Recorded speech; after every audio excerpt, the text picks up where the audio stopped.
What's going on, y'all? Welcome back to 3-Star Draw. It's every other Wednesday night, so that means it is time for the Backyard Battlefield with me, down south 77, 3-Star Draw, and my brother to the north.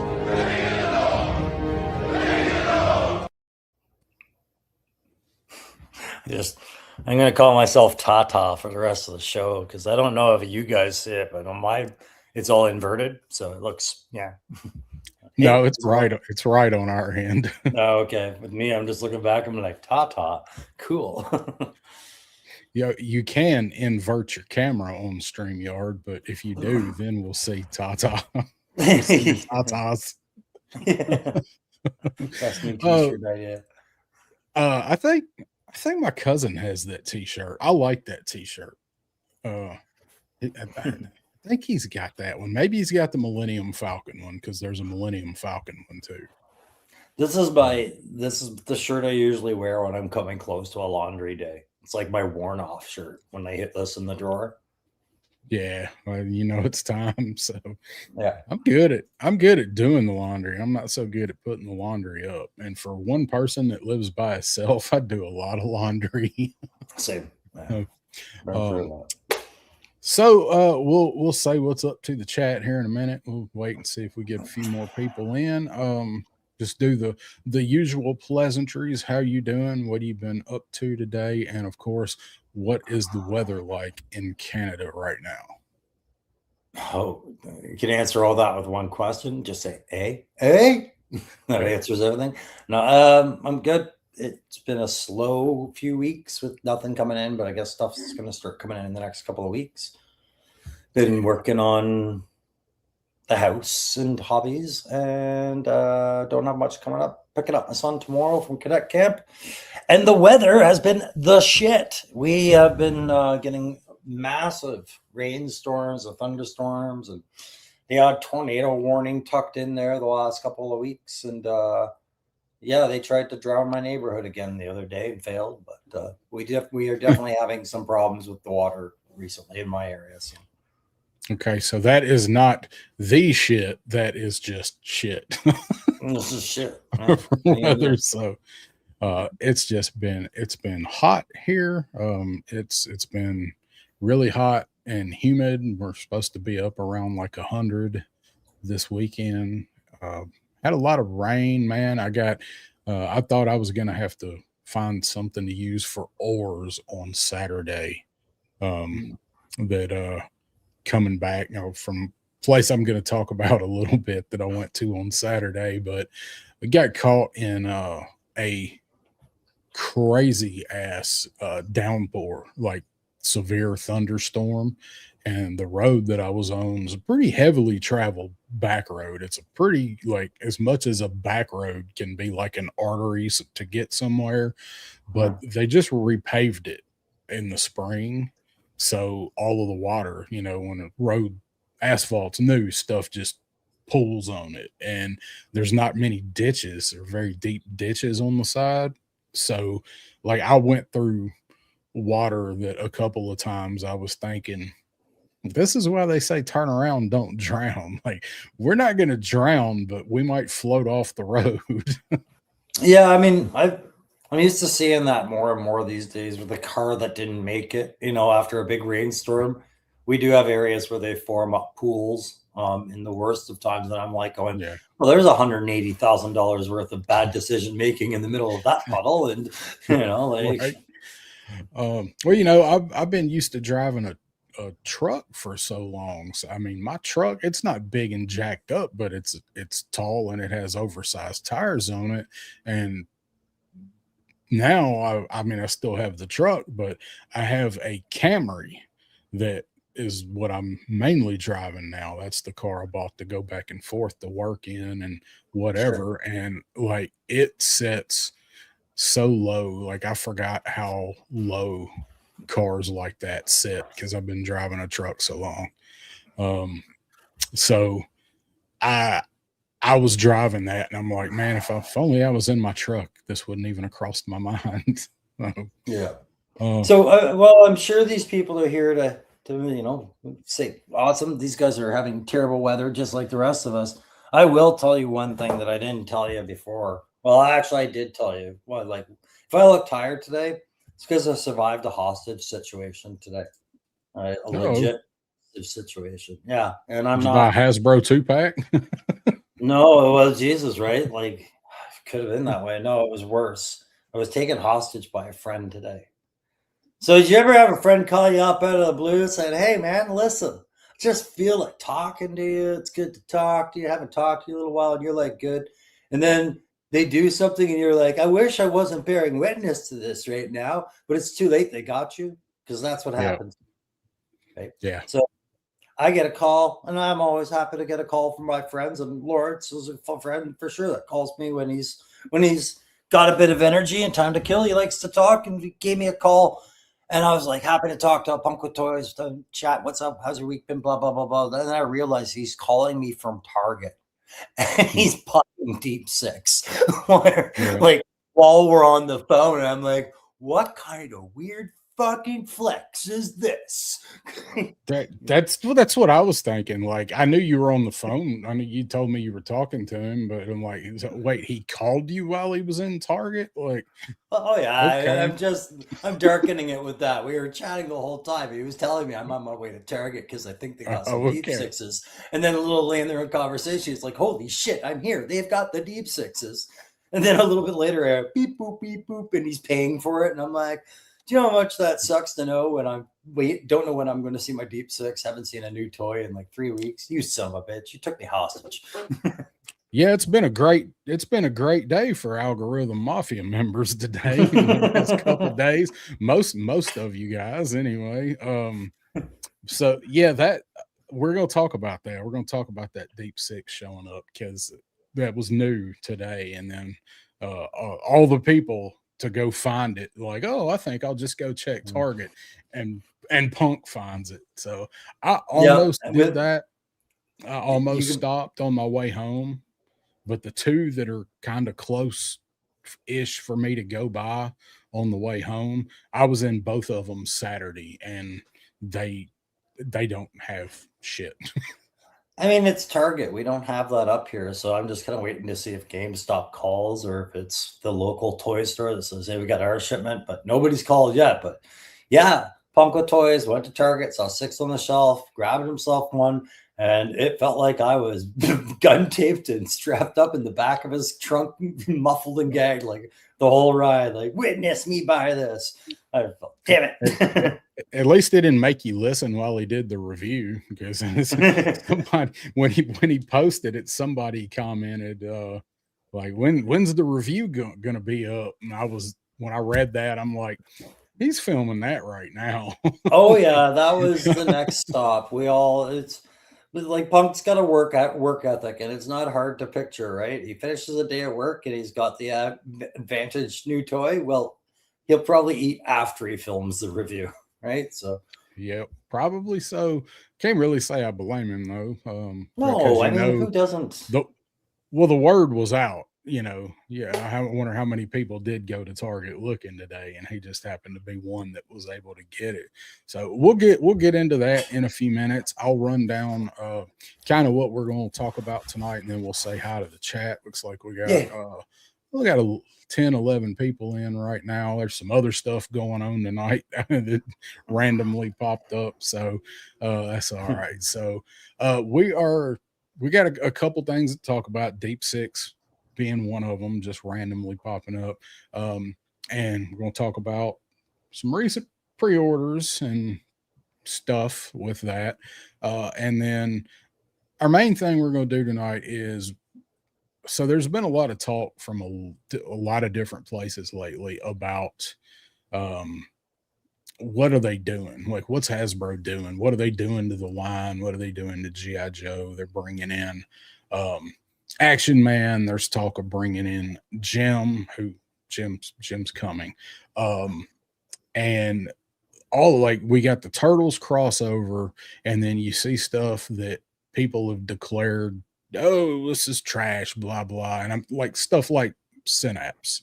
So we're going to talk a little bit about, is this new? Are they kind of going off into the left field and getting too weird, or has it always been that way? So that's what we're going to do here in a little bit.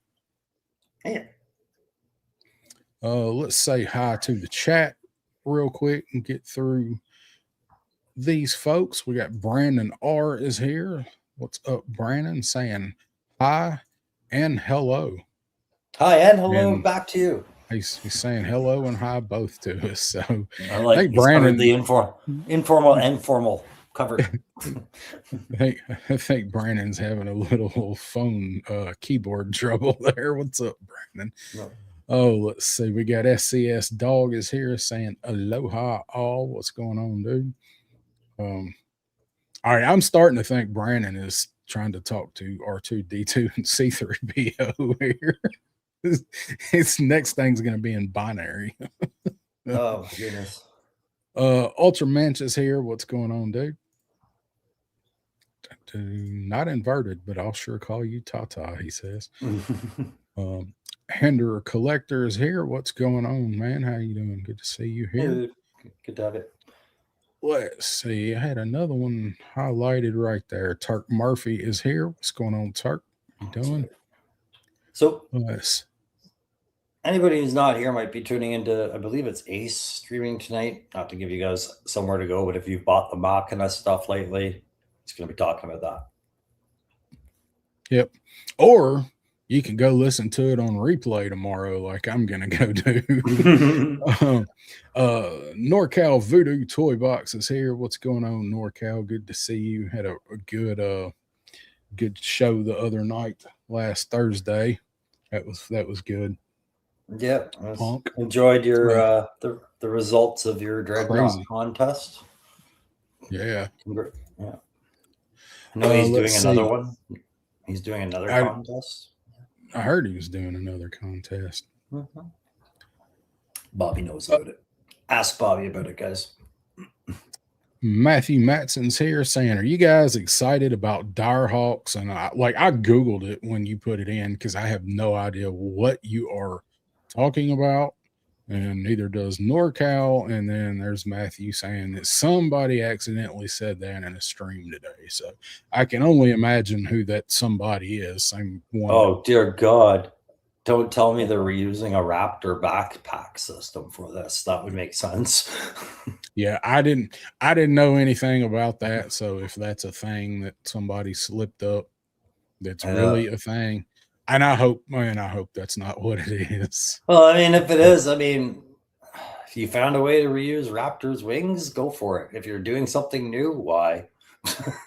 We're going to talk about this later, that whole kitchen sink concept. At some point, there's a lack of resistance when I start seeing this shit coming up. So I'm good with them reusing Raptor's backpack if they find a way to make it stay on. If they can make it stay on, reuse it because it's cool. But that also tells me if that is a thing and that is what that thing is, we're looking at another $50 deluxe set that probably could have been something else. We know there's another dire whatever coming, and it's definitely not going to be Lady Medusa or whatever the hell her name is. So, all right, then. Bobby saying, that's what I should have pulled up. Should have had that pulled up. Oh, wait, there we go. All right, Dan.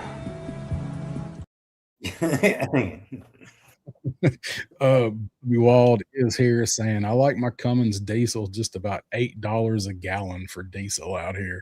No fucking way. Unless you are towing something every day, there ain't no way. I remember when you used to be able to save money on gas buying a diesel or driving a diesel. Yeah, back. I remember that in the 90s and early 2000s. Oh, I've got a diesel. You wise Yeah. son of a bitch. I had so I've talked about this car before, which I really liked the car. I had a 92 Mercedes 300D turbo diesel, and that car was a tank, and it accelerated and drove like a tank. But you couldn't stop it unless you were a fragile vacuum line. But that car for 92, that car got like 30, I think 35 miles a gallon. So I love driving it for that, but man, everything else. So yeah, Bobby, good luck with that. And you probably Yeah. got all kind of damn regulations and shit on them out there too. Mandatory DEF. Mr. Wonderful Travis is here. What's going on, dude? Thank you. Thank you for Good to being see here. you. Good to see you. Izzy Travis here saying hello, y'all. What's up? Right on. I heard my that God. too. That's supposedly got the green light to the Action Isn't Man that movie. I thought we saw that. That was Mission Impossible 3. Yeah, it was any of the Mission Impossibles, Yeah. but okay. Matthew, I expect you and Pop to have a story on that next Tuesday. So Yeah. get to digging. Let's see. Justin Booth is here. What's going on? Just because Cold Slither blew the shit out of Jim doesn't make them classified worthy. Seriously, that's a terrible addition to the classified line. We'll talk about it. Yeah, dude. I I'm not here to disagree or agree with that at all. That's a strong opinion shared by many. It's just we're going to talk around it. That's about it. Like we're going to talk about the details of this thing, right? So yeah. But I mean, I do disagree, but not. And I we'll don't. talk about it. That's the thing. I don't. So we're divided as well. So, but there's a certain way that it's got to be done. But when we get Agreed. to it, well, I'll tell you what I think about it. So, that I think we're on the same page about. So, yes, sir. Yes, sir. NorCal. Let's see. I'd be fine with that if Hasbro wants to make a gem in the hologram, create a separate line, and produce them. I'd be fine if they did that. When we get to that topic, like we'll have a lot to say about that, but we're gonna chip away at that the whole time. Or are we through the chat? Or we didn't really mean to start the gem topic, right? This isn't just a gem topic. So, but I get it's the hot fire. Paisano is here saying I want gems. So let's see. All right. So Bobby talking about diesels. Who cares? You'll get 50 miles a gallon if you swap the biodiesel. I looked at doing that in that Mercedes that I had. I thought about doing that. Evil Dookie's in the house. Look, I see a star and a crow. What's up, Dookie? You're good, Justin. No, we're not. I didn't mean it like that, dude. It's just like we understand that whole argument. Totally got it. We are gonna talk about it though. Yeah. So we kind of touched on this. Have you got any new toys? You said you hadn't really got anything come in much. Yeah, they did it. I'm not even using English anymore. All right, you get hit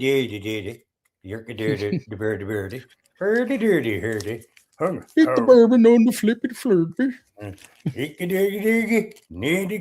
Woo! It's big. Hold him up to somebody. Compare him because you said he's huge. So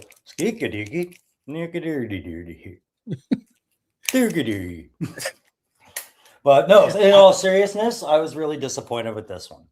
I love everything except its balance. Its balance is like, it's the worst. I'd find the Ark of the Covenant before I would find this guy's perfect balance point. It is fucking awful. It really is. He is, out of all the ones I got, which just that's the way things work for me. Like, he is the one that I wanted the most, not being a big Street Fighter guy. Yeah. E Honda was my most wanted figure in the line, and he's the worst one I have. Yeah, he's just got really horrid balance for the feet mechanics that they've got at play. But man, I love the hand effect. I can't deny I don't like that. It's good. It's one of my favorites of the line, but just severely disappointed that you can't get a lot of the wide stance balance really well, like Sumo's Yeah. fighting. That's too I disappointing. I was disappointed with him, man. It took me a while to get him set up. One of the ankles is pretty loose on mine. So of course. Of And then course. also, I got these. I'm contemplating opening these tonight. Got these at a dirt sale. I do not have any Joes that weren't the original O-rings or recent classified. I didn't collect the midlines and saw these and rescued these from shelf obscurity at a comic shop the other day. So It's cool. Those are generally always going to be carded pickups for me. Dookie wants to know, Crow, is that a boyfriend? of course it's not. You know better. You know exactly what you were asking there. Fucking moving on. You can take me off camera now. Jesus. Thanks, Dookie. Way to blow the joke. God. I have not gotten anything. We went to FarleyCon, which was a shirt down in Chattanooga. I think we went to it after our last show. I think we were going that Saturday was when we went down there in Chattanooga. That was a good show. I wasn't sure exactly what to expect, but it is definitely kind of geared more toward like the autograph hounds and like all the cartoon voice actors and stuff.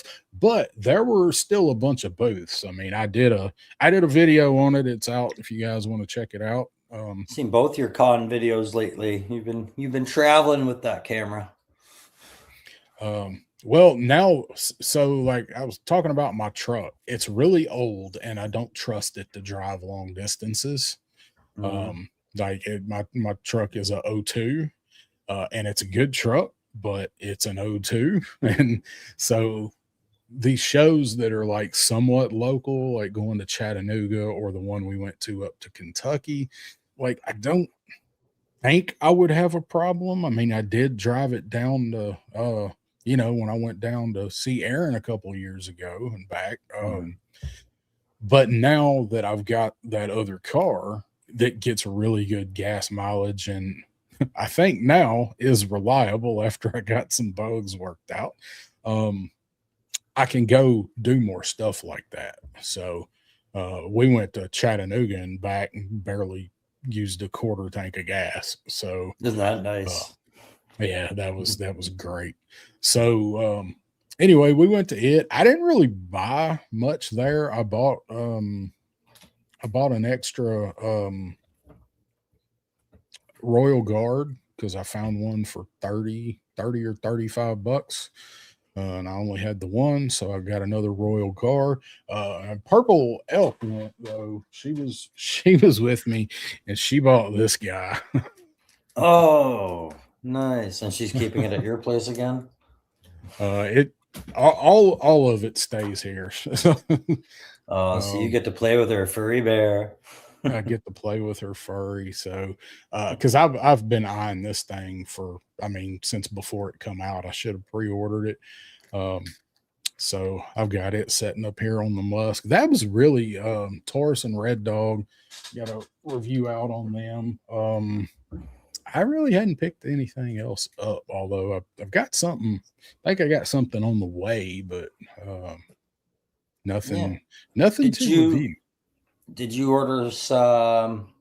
What's his name? Psych Out, and did you order a second Range Viper, like the new ones as well? Or I think we talked about that last time, right? You did. Yeah, I think so, because that was that morning, right? So I did order Psych Out. I ordered one from Walmart and one from Pulse just for redundancy. And I did not order Range Viper. That was it. I saw it. I could have, but I have two. I don't need more of that range Viper. It's a cool enough figure, but I didn't order it. No, that's fair. I mean, that just gets us caught up on what's been ordered, and I know like pretty soon everybody's going to be choking down reviews because you can see already like some guys have the early release like Sharky and Bees, and then Punk's already showing you that freaking Deep Six is around the corner. I'm sure it's not alone, so we'll get some reviews out again soon. Yeah. I can't say I was surprised at that, but I was a little surprised at that. There's Woody. Speaking of Deep Six, there's Woody Triple Deuces in the house. Let's see, son of a Crayon Slayer's here. What's going on, man? Let's see, we got Lone Dragon here to chew bubble ass and kick gum, and all he's got's a wad of gum on his shoe. What's up there? All right, down here. So look, I dragged Woody with me, Dookie says. Well, good. I'm glad you guys have drug your asses on up in here. Paul Morales, what's up? So that's it. Like I haven't gotten anything. I am planning on going down to Yojo Depot this weekend, and I should have a video out on it because he's grand opening and the new location was today.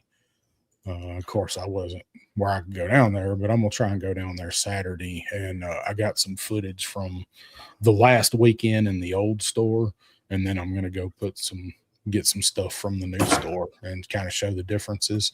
I can't wait to see what he's done with that place.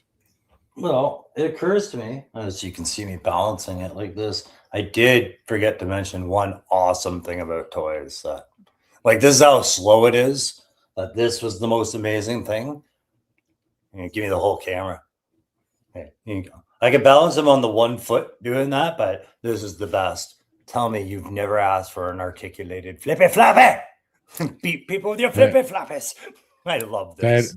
That is awesome. See, I don't have a Kuna yet. I don't have him, and I don't have T-Hawk. I think those are the only two that I'm missing now that are out. So the articulated flip flops are great. It is great, and just 2 seconds ago, he was making Honda look like a chump standing on the 1 foot. Look at that. Come on. Honda, do better. They can't even stand on two. Yeah. And so Lone Dragon mentioned the Pulse sale. So did you buy anything on the Pulse sale that's going on? No, I did see the Pulse sale, and I'm not a premium member. I'm not even a member. So it was just nothing that baits me in, especially when I can get a lot of that off the shelf right now at normal EB Games prices. So speaking of which, for any Canadian viewers out there that were panicking about Fatal Fluffies and Cadet Deming Shipwreck, go to EB Games /GameStops. They're taking the pre-orders. That one requires a $10 deposit for those ones. They're told to be taking that one, so be prepared to just put a $10 deposit, but that will get that delivered to your store rather than playing this whole Hasbro weight game online, right? So I'm curious to know if you can find out like what their criteria for that is. Like we talked about it a little bit earlier. I think it's probably just for Pulse exclusives, but I don't know. I'm just curious. I mean, it don't matter. Yeah, you mean putting the down payment on? Technically, I think it's regionally driven, like manager's discretionary kind of thing. If they have a bad customer base where they have a lot of people leaving stuff out there, they probably employ it more. But my guy's pretty loose with it. But this was the time he's like, yeah, no, I have to ask for the $10 deposits on these ones because there's something special about them. And I was like, yeah, they're SDCC exclusive. So yeah, they don't want to get stuck with, those things that everybody hates and calls trash. I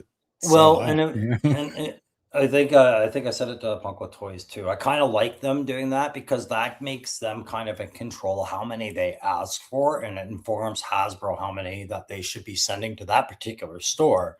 If you can sit there and say, I have 70 people that put down payments on these, I'll send 70 units, because GameStops out here have a tradition of buying like boxes and boxes and just stuff sits on shelves forever, right? Yeah. So Yeah, if that makes more available at other stores by controlling how they do those numbers, I'm for it. Right. I mean, it's a good idea. I mean, it's only $10. It's not that big a deal. Yeah, I Frank mean, Dumont, you is in the house. What's up, man? it's $10 you won't pay when you pick it up. Right? It's not like That's it's right. a tax. It's not a like tariff.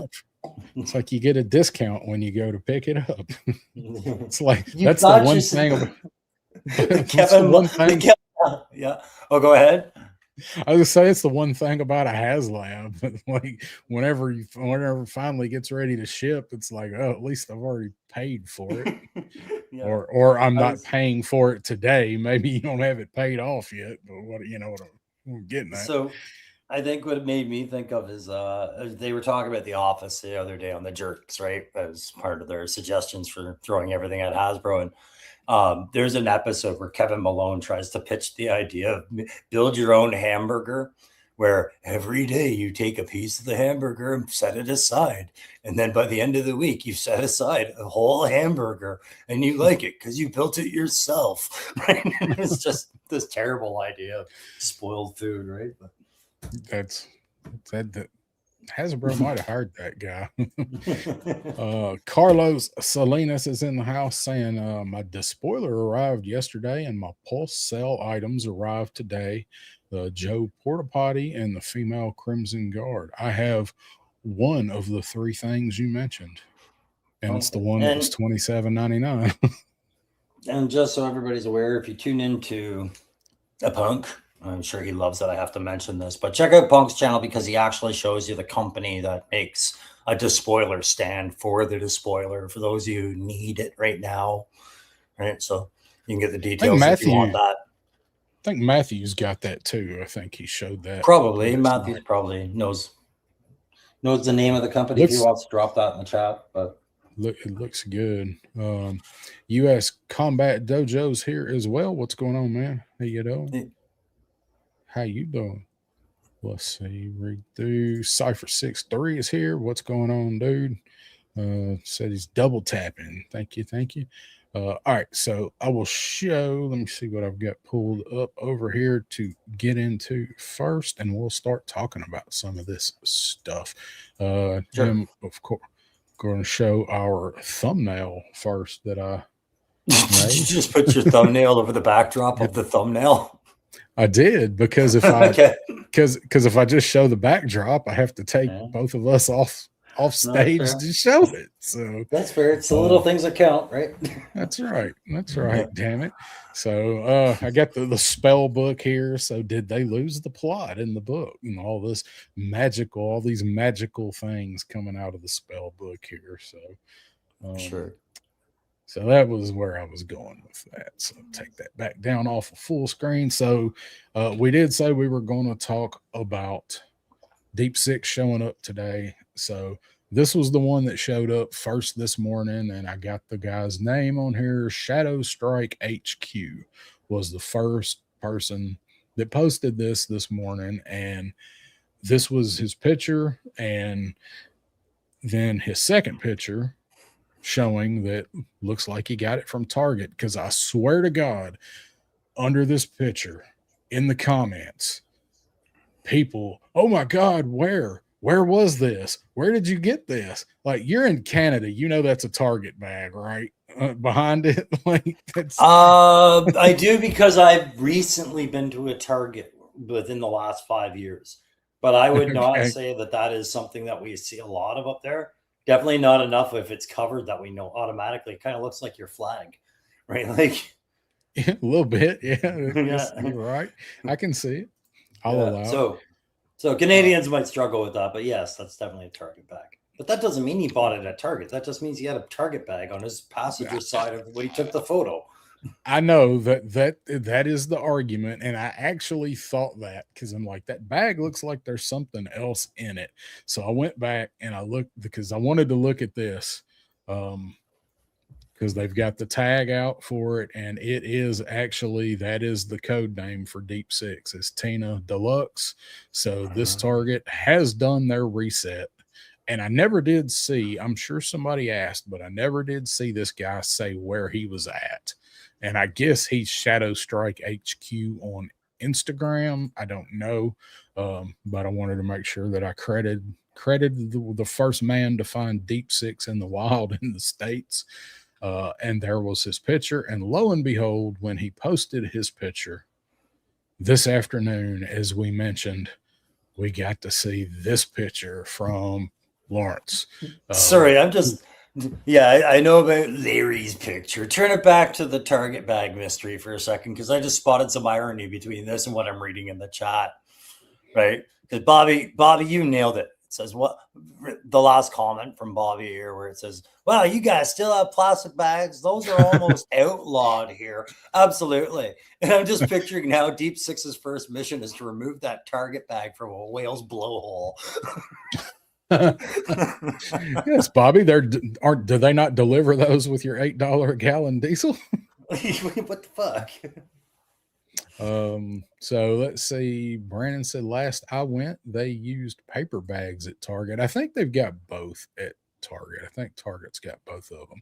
Up here, you have to bring your own bag or buy a store-bought like nylon bag that you're supposed to keep returning, right? But some places here are doing that, but it's not widely caught on yet. Like, they encourage you to bring your own little nylon bag.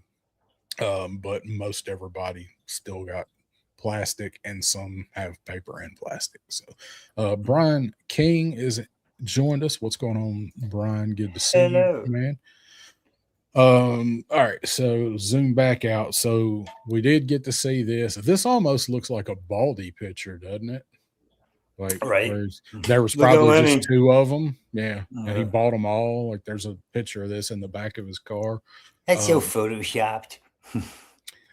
So we saw this was Punk's, and then here was Punk being nice, posting the barcode for us. There you go, everybody. On Deep Six. So that's on Punk's page, and whatever other Joe groups he's in, he posted that too. But I asked him here, because I asked him if his Target had gone through the reset, because this is not the right tag. No, it's not the right tag at all. Yeah. This should be Rock Claw. And so he did answer, and he said that he grabbed them and he just moved them all up onto the top shelf to take a picture. And I'm presuming his photo. Oh, yeah, he staged it. Fucking what a dick. I'm assuming he put them back on the shelf below it, but maybe not. Maybe he was being a punk, and he just left them there to rebel. I was on the phone with him, and it sounded like what he was doing was putting each and every one of them at a different place in the entire store. So he was walking around a while, and I heard women's lingerie, and I heard him put something down. I'm pretty sure he was hiding those all over the store. I bet he did hide a couple. Oh yeah, but on the low shelves. Yeah, oh yeah. If you go to the if you go to the like the Fisher Price aisle underneath the wagon, the like wagon you can actually pull a doll or the kid in under that shelf. There's a couple Deep Sixes stashed. And Punk, if you get bitter about hearing us chirp about that, just remember that's what you get for making your friend listen to you buy a toy he can't get on the phone like a fucking asshole. Revenge is a dish best served 2 hours later. Could have called me back, motherfucker. No, hold the line. Let's see. HK Viper's in the house. What's going on, man? Yeah, man. Carlos, Target, they do have some really good plastic bags. I save all the Target bags too. Yeah. They got some nice bags. I will give them that. Bought them all and put them on eBay for $100. Is this where we're at? Is this really where we're at? We're going to just rate bags pretty soon. Stay tuned for our video about good bags. We're here to talk about toys and the bags that they come in, folks. Yeah. So, all right, we don't want to get too far ahead of myself on my slides here. So, Deep Six, if you guys got Targets near you, especially if they have actually gone through the reset, because the 4 near me that I go to that are pretty close, not one of them has started on that reset. Not one of them has had a Scarlet and Shebang 2-pack in stock. And I guess they won't have Deep Six either till they get around to that shit. So check your targets if you want Deep Six. I, however, have been perusing AliExpress a lot lately. I actually have something coming from AliExpress that should be here in a couple of days, 3 days, I think. But while doing that, I love to look at the stuff on AliExpress. I love seeing just the random shit that pops up. But of course, I'm looking at prices. I'm looking at Joe's. I can't believe some of the stuff is as cheap as it is on there. And then there's some stuff that I see on there and I'm thinking, how? Like, how do you have this for like 70% less than what it should, and you got this for 70% more? Anyway, I've just been going down a rabbit hole when I've been bored looking at AliExpress, and I was looking at Joe's, and I come across this. Now, what this is, the fuck am I? I've got to blow it up. Up. So you can go take me off screen so you can give everybody this. I'm gonna. I can blow. No, I can. I can blow this up in the slide. This is the delivery. So when you scroll through stuff, when you get to the end, if it's a site that's got a bunch of like various Joes listed, when you get to the last one, usually it will show you all of them like this. And you can, instead of having to scroll back, you can just tap on which one of these you want to look at. So the whole reason I even bothered with this is because of the names of some Ditch Rat. Ditch Rat is who I was looking at. Like Technology Snake. I was looking at Night Force Ditch Rat. So Brain Flower. Brain Flower. So I mean, sure. If that makes them cheap, you can call them whatever you want. But we got Phone Snake. Your Phone Snake. Requesting Messenger. Requesting Messenger may be my favorite. Who the shit is Requesting Messenger? Is that tell me at least the dial tone? Okay, it's how does that even work? I have no idea. English funny. They actually get a couple of them pretty decent, like Copperhead. They have Copperheaded Snake. Bazookas, right? We got Stalker, and then we've got Camouflage Stalker. That makes sense. So it's like these are being translated from English into Hindi into Arabic, back to Hindi, back to English, and somewhere this is what the name is. They had they translated 2 or 3 times. It was like the telephone game. That's how we got Phone Snake. That's okay. Phone Snake, Technology Snake, and Requesting Manager, but I don't know, man. Ditch Rat and Brain Flower. And Brain Flower is the Range Viper. So you can kind of see how they got there. What's Shadow Chaser? Shadow Chaser, yes. No, it's Shadow Tracker. Shadow Tracker. Yeah. I guess it's the same thing. I mean, one sounds more proficient than the other. And I'll tell you what, speaking of Shadow Tracker, because God, that figure has gone through the roof. Ollie was a good place to pick that figure up, but they're just about all sold out now. However, there are some sites like this where you can buy him loose. He does come with some cool shit if you kit bash. I don't know if you get any of the weapons and stuff with them because it's a gamble. When they're listed like this, it's a gamble. But for the parts. Yeah, you got me my Shadow Tracker. I remember you got me that one back a long time ago. But you were like, this isn't a problem to get. And then, yeah, you're right. It took off. But this is one we do need to have re-released at some point, right? I guess my porno Shadow Chaser. Shadow Chaser. Let's say I'm going to be, you can be Shadow Snake or Shadow chaser. I'll be phone sex snake. Phone sex. Well, you're adding the sex. You're making a choice on this one. You could have just been phone snake. That's anything. Now you're choosing the sex part. I guess plain old phone snake would work for that too. Who is this? This is the phone snake, baby. Yeah. All right then. Brian King says I bought 2 retro Cobra Troopers from AliExpress. I bought one. I bought one. I did a video on it. It was the 99 cents when they had them for 99 cents. Somewhere in China, there's got to be about 1 billion retro troopers because you can still find them on deal. So while I was looking through this, and you go through and, you know, if you guys shop on Ali, like you apply all the coupons and the coupons compound, and it's weird. But so I actually still found Cobra Troopers with free shipping from China to me for like $4.70. So I'm gonna tell you why I don't order jack shit from AliExpress. Never have, never will. And you'll probably get a chuckle out of it, I guess, or at least you'll understand. But who here has heard of the black market?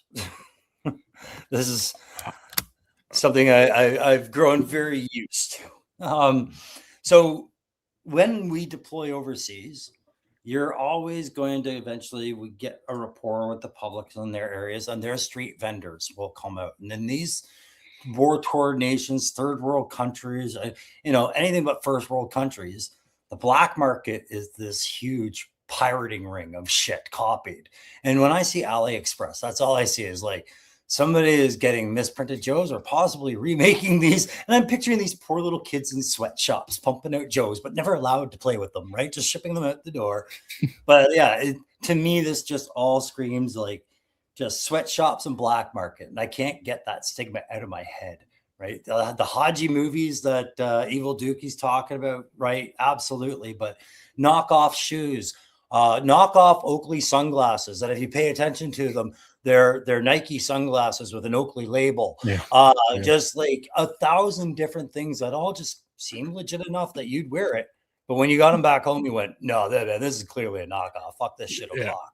Like, so that Dookie talking about that, my brother, when he was over there, he come back with, by the time he left Kuwait, and then by the time he left Walter Reed after he was in Kuwait, he had 4 or 5 CD binders full of movies, and half of them were exactly what he's talking about. With somebody will get up and go get popcorn. You're like, well, I thought this was a little low quality, but it wasn't bad. And you'll hear somebody a couple seats away like, oh, did you see that shit?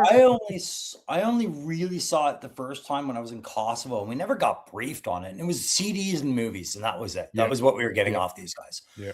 But by the time 4 or 5 years later, I was heading off to Afghanistan. We'd do like 6 to 8 months of theater mission specific training about the area, the locals, and how everything operates. And they were telling us about the black market, how prevalent everything is connected to the black market. They're like, don't you dare fucking support the black market when you're there. Don't you goddamn do it. And as soon as we get there, like every Thursday, all the market's going to be outside the gate. Feel free to buy your CDs and shit. And we're like, isn't that the black market? We're not going to talk about that. It's the open market. It's the brown market. Just looks really dark. Yeah. Dookie says he left Iraq with more movies than Blockbuster. Oh, everybody did, yeah. Do say what's up to Jedi Ben. Popped in. What's going on, man? Good to see you. So that's a long story as to why I just don't trust AliExpress. Is just I don't think the craftsmanship is what the photos are trying to tell us half the time. I don't trust it. It's most all of it is, or at least with the Joes anyway. It's pretty much all legit. There's only been a couple things that have been like truly kind of knocked off. Everything is like seconds, didn't meet QC, what QC they do, or it fell off a truck. Like the stuff is the real stuff. Like the Cobra Trooper that I got, the one I bought, like it was supposed to be like a defect. Like there's absolutely nothing wrong with it other than it didn't have a card. That's it. Well, let's see. What about hookers? Black market hookers over there? No sex trade workers outside of a working NATO camp of any kind. But geez, man, you're allowed to go on R&R, and those R&R centers just happen to know where you might be able to find some of those people if you were really looking, I guess. They know a guy that knows a guy. Everybody knows where those people are when they need them, right? Yep. Who you got with you? Is that Kiwi? This is Lime. Oh yeah, Lime. You guys are getting Lime was in the most recent terrain video because he's been away from me for 3 weeks, so now he's just really needy. Good kitty. Look what you've done to Mr. Bigglesworth. That's Kiwi who's off shamed over a bad haircut somewhere. All right, let's talk a little bit about what we ordered. Let me find the right slide here. So today, up for pre-order here was Sarge, and I didn't run through all the pictures. I got like a picture, so we've seen them all. However, I think we just got all of these pictures, like the 1.6 shooter pictures, or today. I thought this one was pretty good. So Sarge, you kind of talked about what you were doing for Sarge. Who ordered Sarge in the chat? Because I see so much like there's a lot of discussion going on. He's just all trying to be he is up in there. That's all right. That's a all bit right. Sarge, not you. Fucking let Sarge have his moment. Good kitty. So I just wondering who ordered it, because there's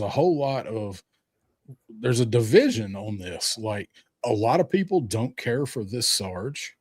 And I see people that loved the Triple T that don't want to buy this one, and people that hated the Triple T that aren't going to buy this one. And then there's people that didn't have it and they want to get it.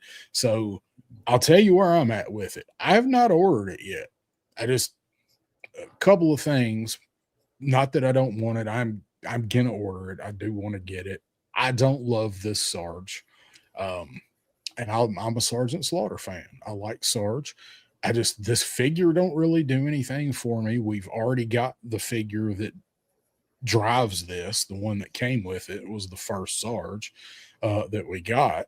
And the other thing is the price. So a lot of people are kind of starting to revolt over the prices of some of these vehicles that we've seen. And I myself have done it with the Despoiler. However, on the other side of that coin, I think the Triple T and Sarge might just be worth $110. I'm not so sure the Despoiler and Destro is. So there's some people that between the size, the shelf space, and the prices, I've seen a lot of people pass on this for different reasons. So that's why I'm kind of wondering what people were doing with it, with getting him. I'm just waiting to see if GameStop is getting theirs, because right now this is up for premium members, right? It's up for everybody now. Is it up for everybody? Okay, so I imagine GameStop will have their ask soon, because I'm sure they're going to carry this, but I'm just going to wait till things calm down. I like it, but I don't need to have it right away. But the other thing is, I'm laughing because the Sarge we know would never be able to get into that vehicle now. No. Right. No, between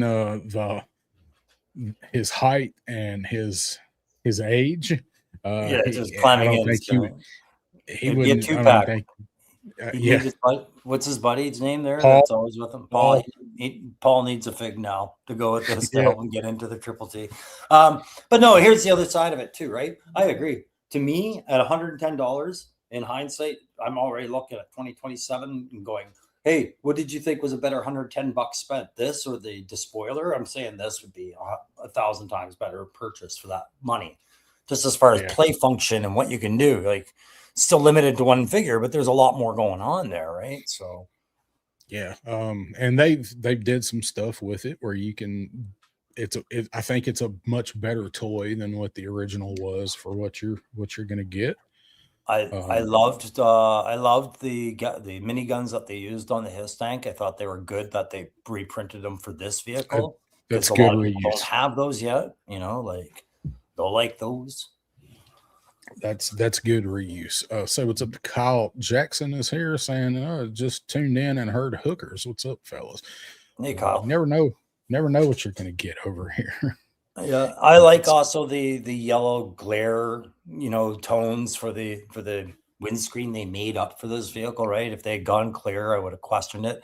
They went with one of those kind of anti-glare deafening yellows that shooters use and things like that. I thought that was a sharp choice, and it really contrasts against that mostly white vehicle. So I'm liking it a lot. I don't think that helmet looks like it fits Sergeant Slaughter's head now that we zoomed into it. Like, it's rock and roll missing a helmet right now. Eddie's, why does it not say disease? Maybe it does on the back, but it should definitely say at ease disease. They could have fit that on there. I promise they could have made that fit. Let's see what people are saying. So we got Dookie saying he ordered it. Woody ordered it. How many did you order, Woody? Just curious. Sean Jones ordered 2. Brian King says he did because he doesn't have a Sarge. So that's a good call. It's a good call right there. Everybody needs a Sarge, whether you like him or not. I'm kind of like Woody here. I'm not feeling the Sarge really, but I'm definitely feeling the Triple T. Jedi Ben is holding out.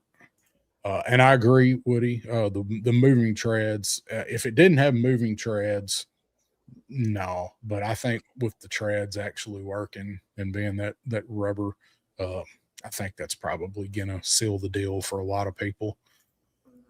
I mean, people that don't like the Sarge just hope that it's an easy head swap, because how many times have you hoped for a big buck, right? Like, at least you're getting a new big buck, right?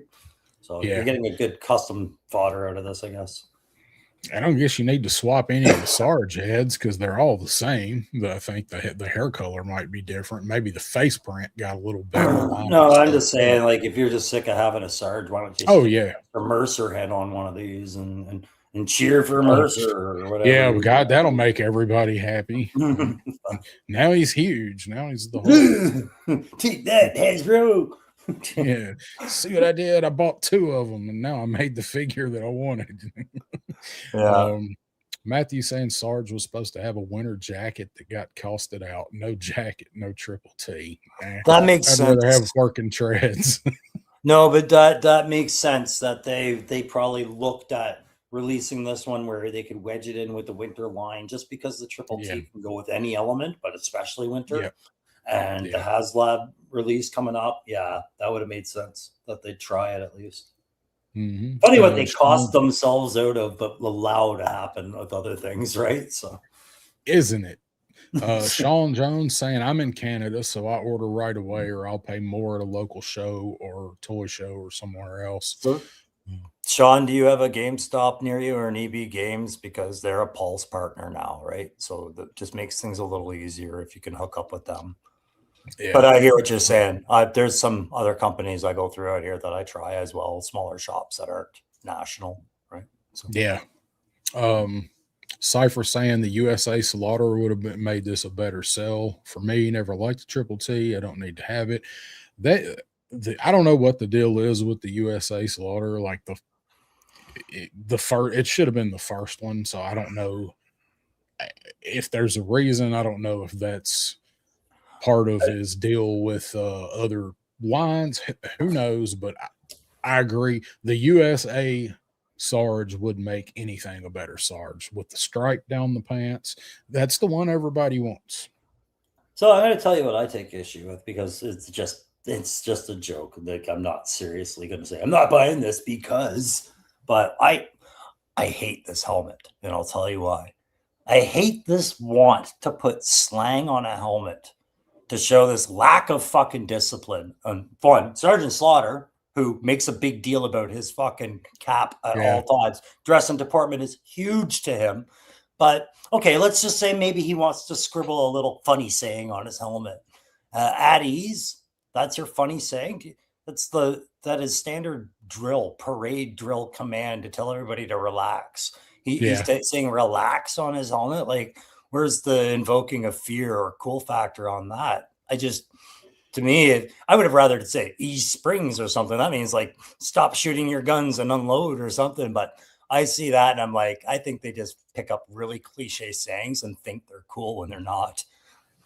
Well, I mean, with him, it's just because he's, he says it like it's at ease disease, Yeah, I know, but it's a drill command. It's like, oh yeah, I get it. Like, I don't know that he would be the guy that would write that on his helmet. No, yeah. I see what and you're I saying. just don't. So bottom line is, I don't care. Really don't. It's Yeah. fun with that they do things like this.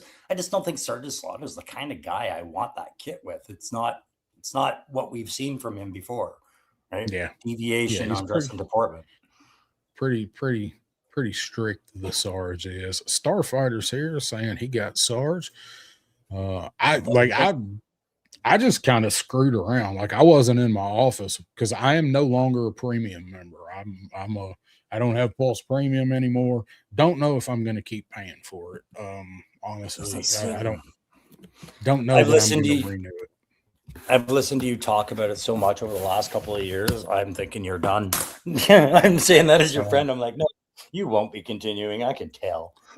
Well, the thing is, over $75, you still get free shipping. And what isn't over 75 now? Exactly. I'm generally ordering 2 or 3 figures at a time or something like this. Very rarely does anything I order from them now make like a deluxe figure that's separate or something. But the thing to do is bundle the shit together. And when they figure it up, they're going to figure it up at that value. So, say it's $149. Well, part of that's going to ship first. Like, it all, unless it's the figure wave, and even the figure waves don't ship together. But when you make the order, if it's over $75, you're not going to pay shipping, even if they ship the stuff separately. That's the way to get around that. The only thing is for the exclusives, like the hour, right? The hour that everybody fights when and screams. So I wasn't in the office when it went up for non-premium members, and I got back to my office and it was like, 1:15, because that was my time when that happened. And I was like, I wonder if it's still there. And I looked and I'm like, oh yeah, I figured it would be. It's still there. And I sat there and looked at it, and then I started doing something else. I just never actually wound up ordering it, but I do want it. Lego Star Wars kids in the house saying hello all. Believe everything at this price point has not sold out. Maybe when it starts shipping, it will sell out, or maybe it hangs on for a year like the all, then goes on sale. I think that's what's going to happen for sure with the despoiler, and probably with this. The only thing with this one is it's a Pulse exclusive. That may or may not mean anything later. The despoiler, more places had it. You can get the despoiler at Amazon. They had it first. GameStop. So the only thing about this is it's just a Pulse exclusive, but so was the All Striker, right? So who knows? But I don't see me renewing premium. I feel like War Chest feels. If you're going to pay $50 a year, you should be guaranteed to get what you want in that first hour. If you're paying for the privilege. Woody's making the point. You're paying for that early access, right? But even you're competing amongst yourselves as premium members to even get that now, right? Like early access doesn't mean you're not going to get sold out within 2 minutes, and it should mean that. Exactly. Right. Exactly. So for me, I'm looking at your shipping and handling benefits, your supposed early access benefits. I'm like, I don't see any of that being enough to drive the collection at this point for a lot of people. I get, like, if you are on the fence, but for a lot of others, they've found other options out there that maybe are less stressful, right? So Yeah. Hasbro Pulse is not the only place. BBTS, others can get it. Entertainment Earth, what have you, right? Like, yeah. whoever. I usually wind up getting it from somewhere else anyway, Walmart or Amazon particularly. Let's see, B's Battlegrounds in the house saying I only ordered one. Was never a fan of it. Hoping this changes my mind. What's up, B? I really want to put a snowblade on the front of it because it to me seems like the perfect Canadian winter vehicle if it's clearing parking lots in the spare time. So You can use the mini guns or the missiles to take out anything, and then in front under the snow, making a drift, and then use the plow and just clear it out. But the Triple T does remind me of is like in the FOBs that we had overseas, like the forward operating bases, if you had run up positions, you had to shuttle guys up to vehicles on. The Sergeant Major would get like this little, we call it a gator, like the little off-roader six-wheelers.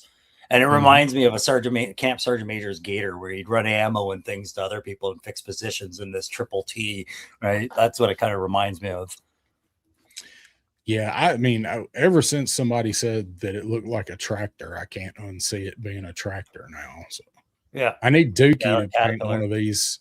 No, Dookie needs to paint one of these up in John Deere colors.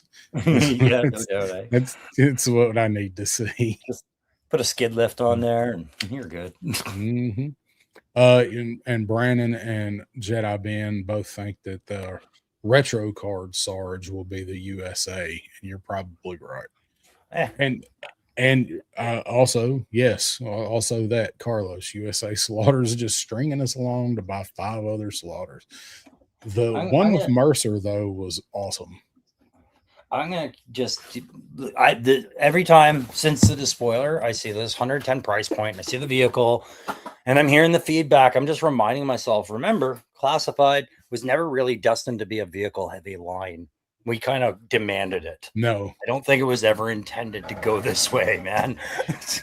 And I think once they started making them and they started selling, because we got like really the trouble bubble. We had the Ram, but like the Baroness thing cycle, but the trouble bubble, and people bought the shit out of that thing, and they were like, people actually like vehicles. And then I think they just kind of rubbed their hands together and they're like, these motherfuckers will buy anything.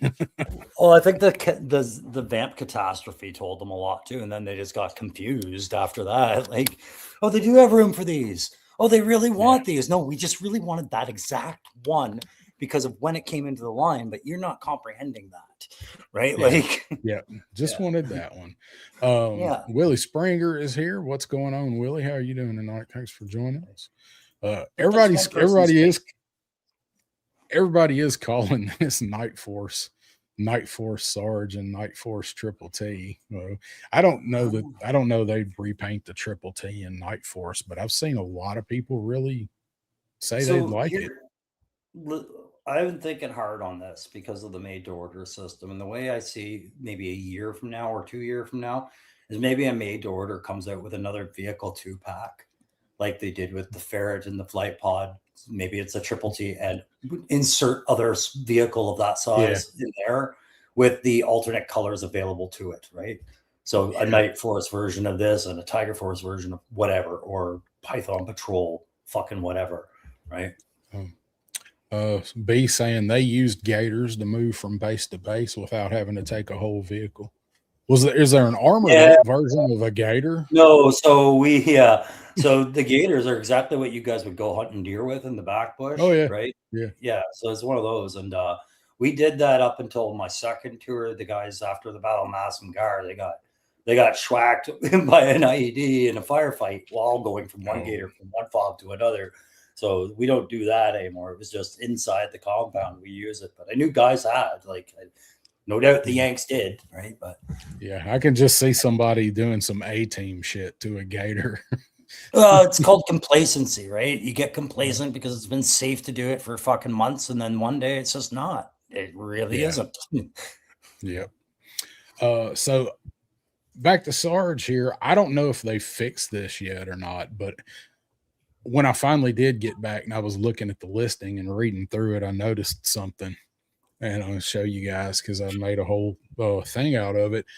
So over on my cousin's channel, over on Pop Blender, Usually not so much when he does his show with Matthew, but when he does his solo show, when he does his unfiltered show, one of the things he talks about that drives him crazy is how these articles, entertainment articles, whatever articles, so like AI is writing a lot of it, and when AI doesn't write it, and sometimes I guess even when it does and people slap it together, and we've seen this in newspapers, we've seen it everywhere, nobody proofreads anything anymore. We all screw up typing on our phones. Autocorrect gets us all. It's my phone is like getting dumber. But I was reading through the description for Sarge, and I found this.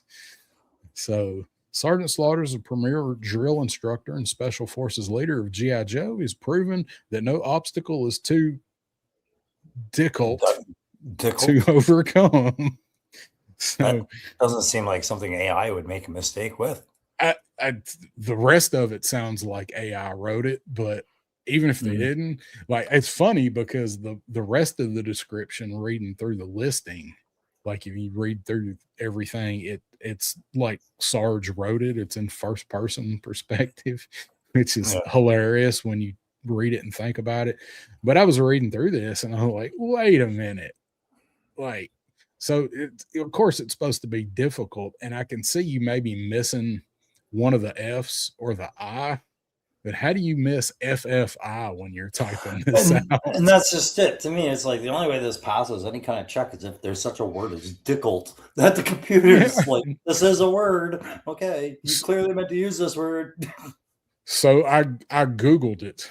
I Googled Dickel just to be sure.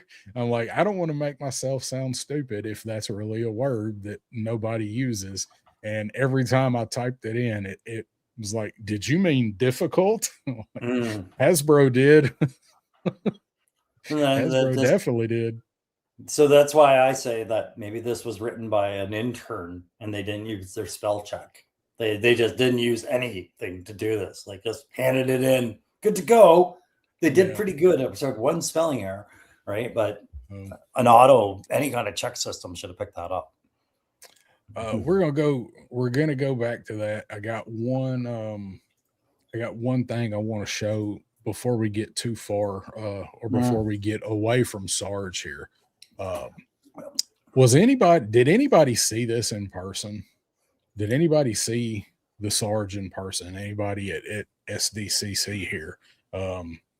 Because something I keep noticing in the pictures of Sarge is right here where my mouse is. The sleeves are like ripped, but the shoulder, like the internal part of it, like with the cup looks like it's a very different color black. So because this is the figure, right? This isn't a render. So if anybody was there and saw it, does it really stand out this bad?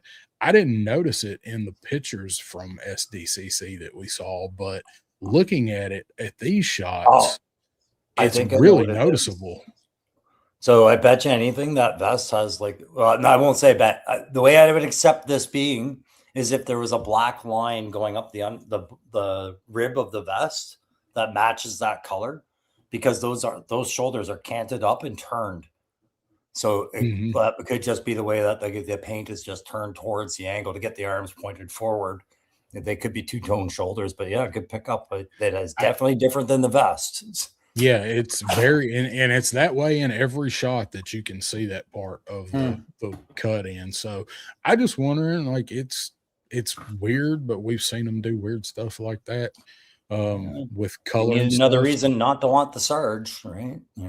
Well, I mean, and I'm at the same thing that I'm in with Destro and the Despoiler. Like, I want the Triple T. I don't need that Sarge, even though I like him. I don't really care about the Despoiler, but I want Destro, and I'm not paying $110 for the Despoiler. So anyway, fair enough.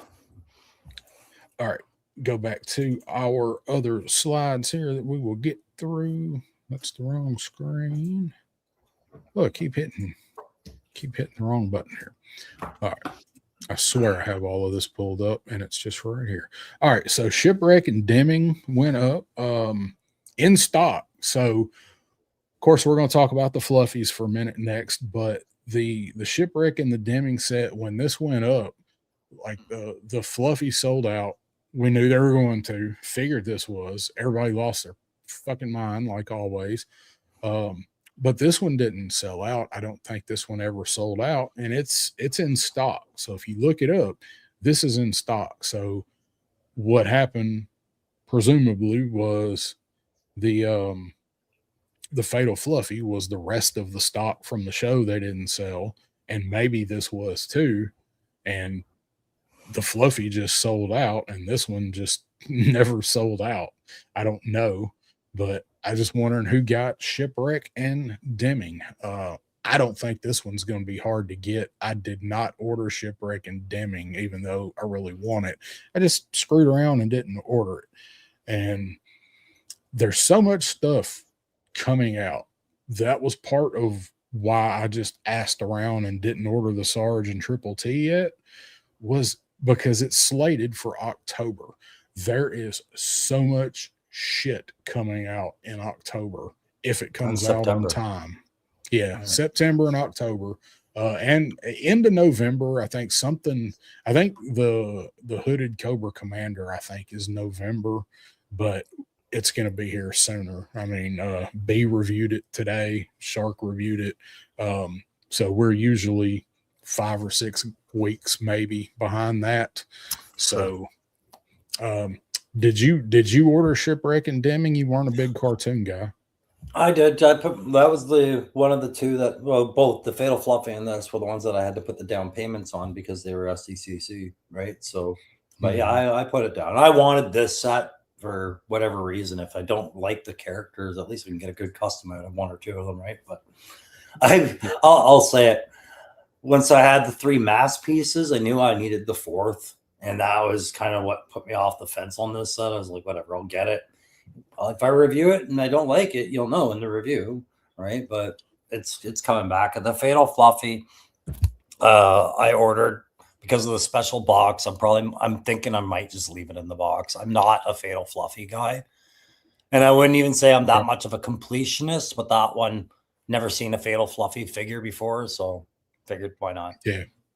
Yeah, and that's one of the things, like the dream list, the wish list stuff that we've done here, and me and Pop Blender have done it too. Like, before we ever thought we would get anything this deep into the cartoon, all of this stuff has been on my list, especially Fatal Fluffies and the Deming figure. And Brian, I am also on the lookout for a loose cadet Deming. If you find one, you send her to me. Is that her in your pick? Hard to tell. No, I mean, it's time to start. Like I've been saying this a while. Like, we have the ability to say no to any set you want, right? And I've just explained. Some I'll say no to, some I won't. But the ones I've said no to have usually just been because they're a pain in the ass to get, so why fucking bother, right? Like Python Patrol and Dire Troopers were a pain in the ass for me to get, so why bother? And ever since I made that call, I look at stuff coming down the line going, I am not going to even try to pre-order this on the day it goes up. I'll see if I can still pre-order it a week later if I care, right? Feels good. It feels liberating. It does, and then half the time I wind up getting it anyway, but because all we've seen is it always ends up working out, right? Like months later, it's all sorted out. Everybody got their little thing. Maybe you didn't get it as early as you wanted, but you got it. And I'm like, yeah, okay. I do reviews. It'd be nice to get things early, but oh well. Yeah. Once in a while, throw a dog a freaking bone here in the States. Yeah, well, I mean, they throw it, they just throw it in other directions. Like, legitimately, this is such a first world problem I'm having, right? Every now and then I remind myself of that, right? Like, so Cypher, when is the HAL shipping? October. So if something says October 1st, it's anytime up until October 1st. So all of that stuff I would expect to see in the next 4 weeks, 4 or 5 weeks. Maybe not the HAL. The vehicles don't always ship early. But that stuff will be here way early. Joe Fan 84 is here, finally off work. Time to hit that recliner. Yeah, so what Dookie says, by December, you're looking at almost 2K in product if you've only ordered one of each, because Arctic Hiss is going to be out around this time. You got the Howl, you got the Vamp Mark II, you got some big ticket stuff, not to mention like the figures, the waves of figures, the deluxe figures. We're all going to be getting hit with the new wave any day now. Those are going to start showing up somewhere, shipping, Amazon or Walmart, like the Armada and Toxo, like anytime now, those are going to start showing up. So that's kind of where I'm at with the Triple T. I don't think it's going to be hard to get, so I can kind of play the long game on it, I think, because shipping in October, again, another $110. And it's not even just the Hasbro stuff that's affecting when I'm looking at this too, right? Now I'm doing more math. I started collecting with classified, and I've been doing it pretty religiously. I can give myself a pass if I miss the odd thing, that's fine. But if you're going to start working in shit like Gridiron, Ramen, fucking all these other aftermarket, you're adding to your bill. So at some point I'm looking at that bill going, I need to be okay if I do not order, a Triple T or this other thing, because I did really want this other thing. Like at some point, it's okay if the idea of what your collection looks like changed for you. Just because you started dedicated to Joe doesn't mean you have to die on that hill. Yeah. And that's kind of also where I'm at, because I collect ramen stuff. I like ramen stuff. So I've got that. The other thing in October is that Titans Toy Expo here in Nashville. It's actually in Murfreesboro, but not everybody knows where Murfreesboro is. It is also in October, where there are going to be 4 new Savage Crucible figures, 1 exclusive and 3 debuting at the show, at least 1 Vala figure, and he's probably going to have the extras and some of the other stuff too. Oh, you should, so that's on top of the Joe stuff that's hitting in October. So it is getting expensive AF. What's up, Todd C? Maskless Snake Eyes. Yeah. Well, I'm sure we're getting at least one more before much longer. Brandon says he canceled the Arctic Hiss. So I've considered doing the same. I've considered it. I ordered the Arctic Hiss with the intention of canceling it. I ordered it because I didn't want to take a gamble on missing it. And I was like, I got a year, 10 months, whatever. The closer it gets, the more I'm thinking that I want to keep it, because they did that right. Timing it with the Snowcat, and they've actually finally committed to giving us a few more Arctic characters. So the closer it gets, I'm like, I may just keep that Arctic Hiss, but Jesus, man, I ordered Knight Rider. I'm going to order the Dukes. I may order one of the 2.0 or the new Vans. I'm like, dude, how much do I need? Like, what do I have to have? Well, and that's just it. It's also like, at some point, do I have to put things away? Man, I don't display half of my Marvel Legends because of space. So it's just like,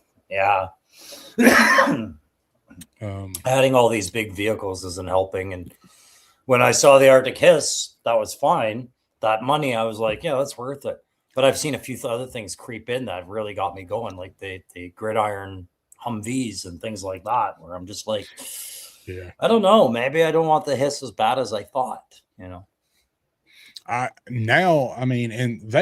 got me the way they staggered it, and the marketing that we finally ultimately got to see kind of some of their plan for it was, if you got the Snowcat, like, what fights it? Just a bunch of snow serpents and Arctic bats? Because that's all you got. But at $225, how loud is that voice? Do you know what I mean? Like, maybe I don't need the perfect display. Maybe I just need the display I can afford, and find a better way to look at it. Right? And Yeah. I'm not trying to guilt trip anybody or virtue signal. I realize exactly how that sounded to myself, but that's the reality of it, right? We are bitching about prices of plastic more than ever. And then we're like, and now you're making me buy this. Hold up. Nobody's making you do fuck all. Right. Right. Matthew saying I'd rather buy the investigation table and the same computer console on that set for $25 from Red Atlas Creations.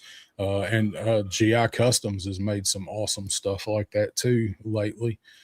But so Matthew, here, I'm with you on that. The only side of that is that a lot of people are skeptics, and aren't you yourself a skeptic of 3D print, right? So when we talk about these third party who makes affordable options, some people just generalize that it's not worth it to do that. Yeah. Hey guys, I'm getting a major storm outside again, like I was telling you about, and I'm seeing my power flickering. So if you lose me, I'll try and come back as soon as I can. All right. We're supposed to get one tonight here as well. Like there's supposed to be one coming through here tonight. I don't know where it's at. So hope not. We'll see. I conjured one of those Leonardo DiCaprio schnooks that he was freaking out about. Now I don't know what to do with it. It's blowing shit over it there. So. Right. Let's see. Wraith Mace is here. What's happening, Wraith? Good to see you. Hey, buddy. And for the Empire. 3-star Crow. Be honest, the Fatal Fluffy is just a really mutated book. If only we had that.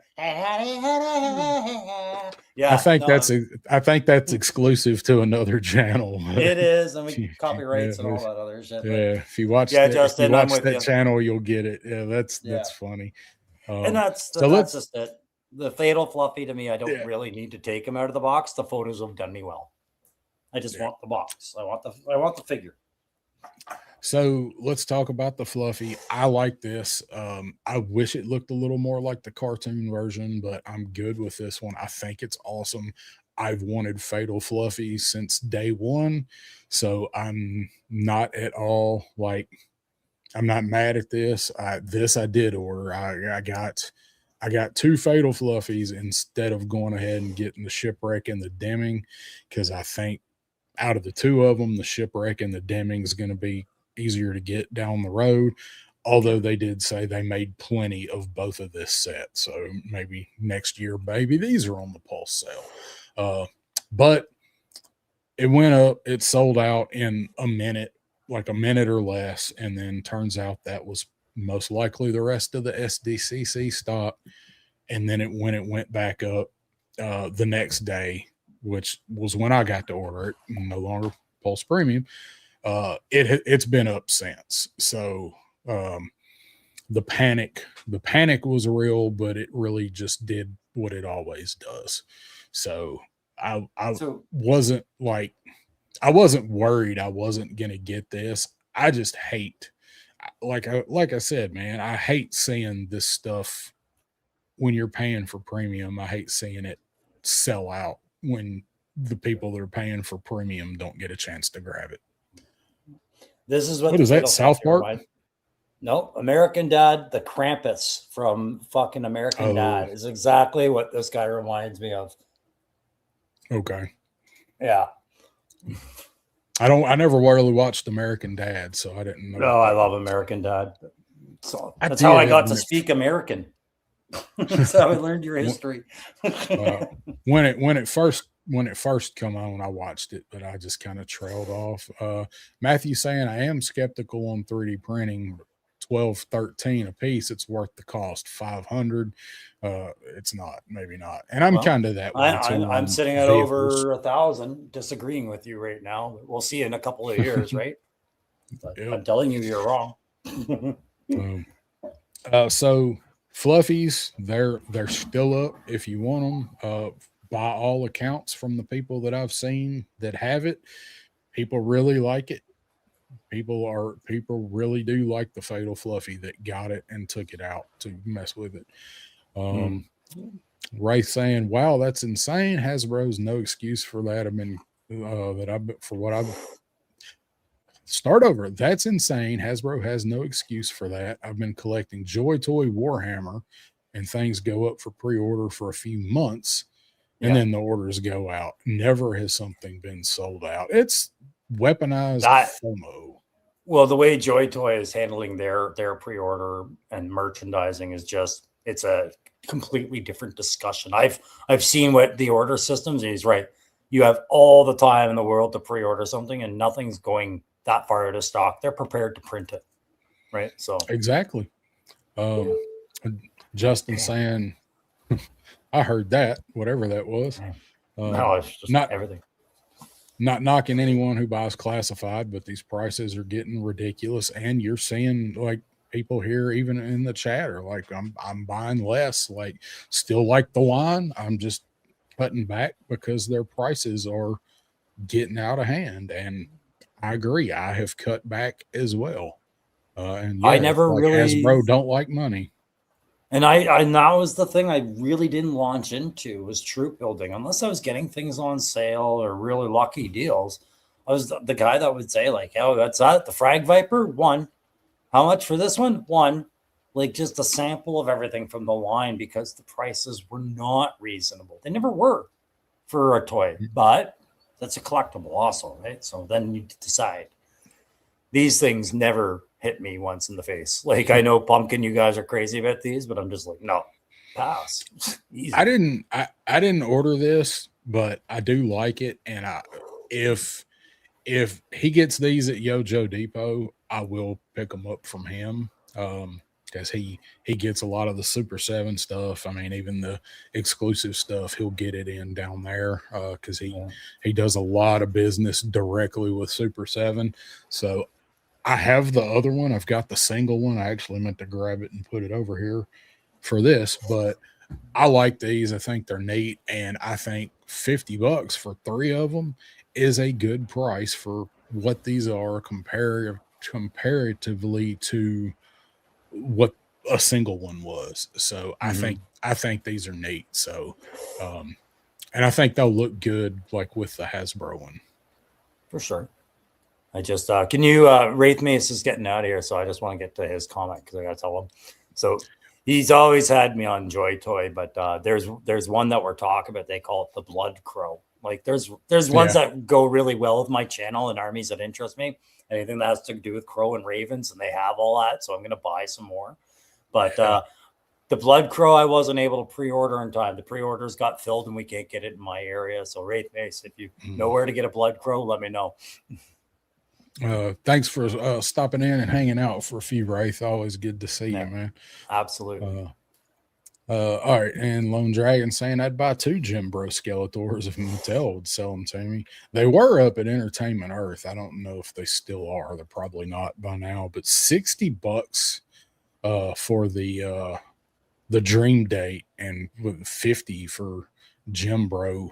You get more for your money with the Jim Bro. A lot, and that's why I don't understand why that one is $10 cheaper. I would like to have the Jim Bro. I'd like to have both of those. I can't sink that into that, even though I'm, like Skeletor. But next one was the Super 7 Trouble Bubble, also $50. I have no interest in picking this one up. No. However. Yeah, I have nothing to say on Super 7 as a whole that would benefit anyone. I like them. I like some of the one-off stuff. I like my favorite characters. Like I've got the Wild Bill. I have the Chuckles. I've got probably 6 of the Cobra Commanders. They're good wall art, but I have a hard time paying full price for them. So Super 7, it just seems to me like one of those ones that just needs warnings all the time. Like, warning, this toy does not fly, right? Like it's just, I've never heard good things follow other than they just remind me so much of the cartoon and that's why I love them. And I'm like, yeah, okay. Nothing I've heard has sold me to even buy one. I think I have a Super 7 Cobra Commander and it's in the box because somebody gifted it to me. And I was like, thank you. Never taking it out. Well, that's as far as with the G.I. Joe stuff for most of the time, like that's been their bread and butter is they've made figures that you've always wanted, but for so long, they made so many of those figures in the regular 5 POA reaction, like they were they're too much for what they are, even if it's characters you might have already, always wanted. Now, a little bit better since they're doing the reaction plus, more articulation. You still don't get jack shit for accessories with them. But I do like them. Like, I will pick up a select few of them. Yeah, and I don't question the intelligence of anybody who buys them. I know everybody's listening to the disaster stories and have their own good stories to balance it. It's just definitely not my preference, and nobody's ever going to really change my mind on them. I can tell you that now. Just right. I'm stuck in the mud on it. Not my thing. Yeah. So, and nothing wrong with that. It's, put that money somewhere else on something it is. It's what we've been talking about. Starfighter saying I spent over $300 on my gridiron Humvee. I just received, and I love every bit of it. 3D printing is the way of the future. I want a headquarters. I've seen a 3D printed headquarters in person. It's freaking awesome. And I mean, it's not like I don't understand where Matthew Matheson's coming from on it degrades over time, or perhaps your environment, if it's too hot, it causes it to melt, all these other things. It's just me sitting this far north of the border. I found my climate. I had no worries about that. Never does my area get hot enough on a consistent basis to worry about melting. But also, once you get a gridiron and it's 3D printed, yeah, you're not going to play with it like it's a toy. But are you honestly playing with all your Joe stuff like they're full-on toys? Like, are you rolling your vamps down the driveway and doing jumps across your ditches with your Awe Strikers, or are they just sitting on a shelf? Like, that to me is the argument, right? So you ain't doing it with the Awe Striker. I do it with the vamp. No, I mean, you can, and it's good that you have the option, but that's why you call it a toy. I don't call gridiron a toy. I call ramen a toy, but gridiron is not a toy. I wouldn't do it with ramen. I'd do it with the vamp. I'd do it with the Awe Striker, knowing that it's just gonna tumble and fall apart to pieces, but I wouldn't do it with the racer. No, I'll take it out, but I ain't like, let's see if this thing will stay in a straight line. Well, ramen is a toy, and that's why he's running into problems, is because his toy functions have some issues, right? So, but it's definitely a toy. Gridiron is a replica with some mobile parts, right? So it's art to me. Yeah. And it might not be sturdy, but it's certainly, to me, worth the money you're spending on it. That's a good way to put that. It's a replica, and it's art, because you wouldn't. So that company that Ramen partnered with to make the Knight Rider, and I can't think of the name of them. Can't either. Right. Somebody knows it. Throw it in the chat. Yeah. If you guys know the company's name. But they're just completely but like their stuff that they make, like, you're not gonna go out and play with it. They make replicas. They make proper replicas. So and Nolan is here saying Super 7, finally. I like their reaction line. I just don't care for the price. Way too much for 5 POA. I definitely agree. Yep, yes, you're stuck on that point like I am. Factory Entertainment, thank you. That's it. No, and that's the other part too, is 5 POA. You're charging me for my nostalgia and what I accept. I wish was different back then. I get to appreciate it now. No. Exactly. Justin saying I went back to just buying 1/18 375 4.5 5-inch figures. Wish Hasbro offered the classified figures and vehicles and 1/18 50th anniversary scales. I think a lot of people do for the space issue, if nothing else. Like, I think a lot of people would. And I think that's exactly where Joe will go when all this is done. Whenever classified is end, they'll just go right back to doing a 4-inch line or something small and collectible again. So they can hit all the things that we said we wanted in classified and didn't get. Right? Hey, we'll give you a retail hovercraft again. Woo. Yeah, because there's so much stuff that they just can't do. Like, I think people would want it, and I think a lot of people would buy it, but the majority won't, just because of the space and the money issue. Yeah. So moving on. Yep. I am going to run to the restroom real quick. If you got something you can talk about for about 2 minutes? Oh, fucking for 2 minutes. I guess I will open one of those figures, or should I? No. What do you guys think? Okay, yeah, you give me the screen. I'll run the chat for a minute, and then you come back as soon as possible because I'm winging it. All right, I'll be back. Okay. So, first off, I keep pulling this up. This is the only Sergeant Slaughter I need. The factory defect Sergeant Slaughter that he autographed for me at Joe Fest. Don't act like I didn't pay for it. I sure as fuck did. But yeah, that's the last Sergeant Slaughter I need to add for my collection. So my Triple T, I don't care if it comes with Sarge or not. What do you think, guys? Should I open one of these or should I leave them on card? First 3 consistent answers are what I'm going with. So 3 people say open, open, open, and I'm opening it. If it goes open, close, close, then I'm keeping them closed. Somebody help me out, entertain me, give me an idea of whether I should open these or leave them closed on card. I get these for about $9 Canadian up here. Somebody bought the collection, put it up at my comic store, but they didn't have very many that I wanted. I got the bat and I got blood. Set on fire, says Lone Dragon. Carded, I guess, means leave it on the card. Okay, good. Leave them. Brandon, thank you. I've got 2 consistent. Open the bat. If I open one, I got to open both. Can't do that to myself. It's weird. Open, not too valuable. God, I've got a tie here.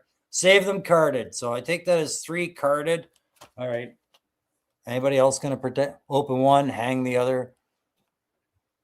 Open like you were 5 years old, tear through the card. So these are the 2008 Hasbro product. They're good figures. Open there, power of the force. Open them both. Oh, you guys. Let's open a toy for fuck's sakes. Great. I'm going to open Major Blood first because he's the one that I actually cared for. The bat was because it was I was intrigued by the dry brushing. The thing I didn't like about the bat, I'll mention it on that. So my first one of these lines that I've opened up comes like a classified figure. Backpack with missiles. Do these missiles come off? All right, place your bets. All right, betting's closed. No, the missiles don't come off. Thank God. All right, so this is pretty basic. It's Major Blood with a backpack. Does his helmet come off? No, thank God. Dog tags would come off if his head did. All right, I'm already in love with it. Backpack pig in. Good fit. Can't complain. All right. His stupid blaster as opposed to his cool blaster, the one with all the rockets on it, doesn't have a separate rocket.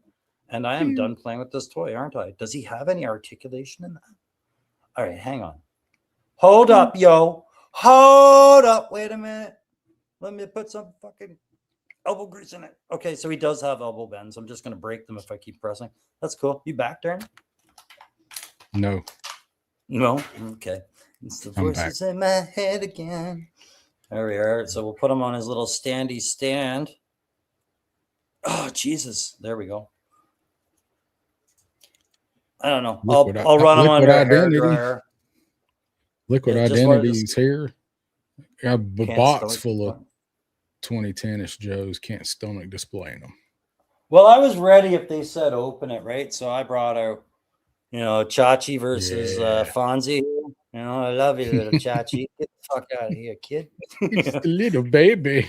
Just a little baby blood with a little baby blaster. But yeah, he comes with the one gun and not the other. Notice that. But I do like my classified better, but it's not terrible. Nothing happened because I opened it. World didn't fall apart. But man, I'm worried about now. It's because of classified trauma that I'm bending these with the most I'm so scared to bend this arm. Like I'm looking at the joints going, this is the kind of tension I feel right before my figure snaps. So we'll put that down. I shall call him Mini Blood. Mini Blood. He will kill the small things I don't like.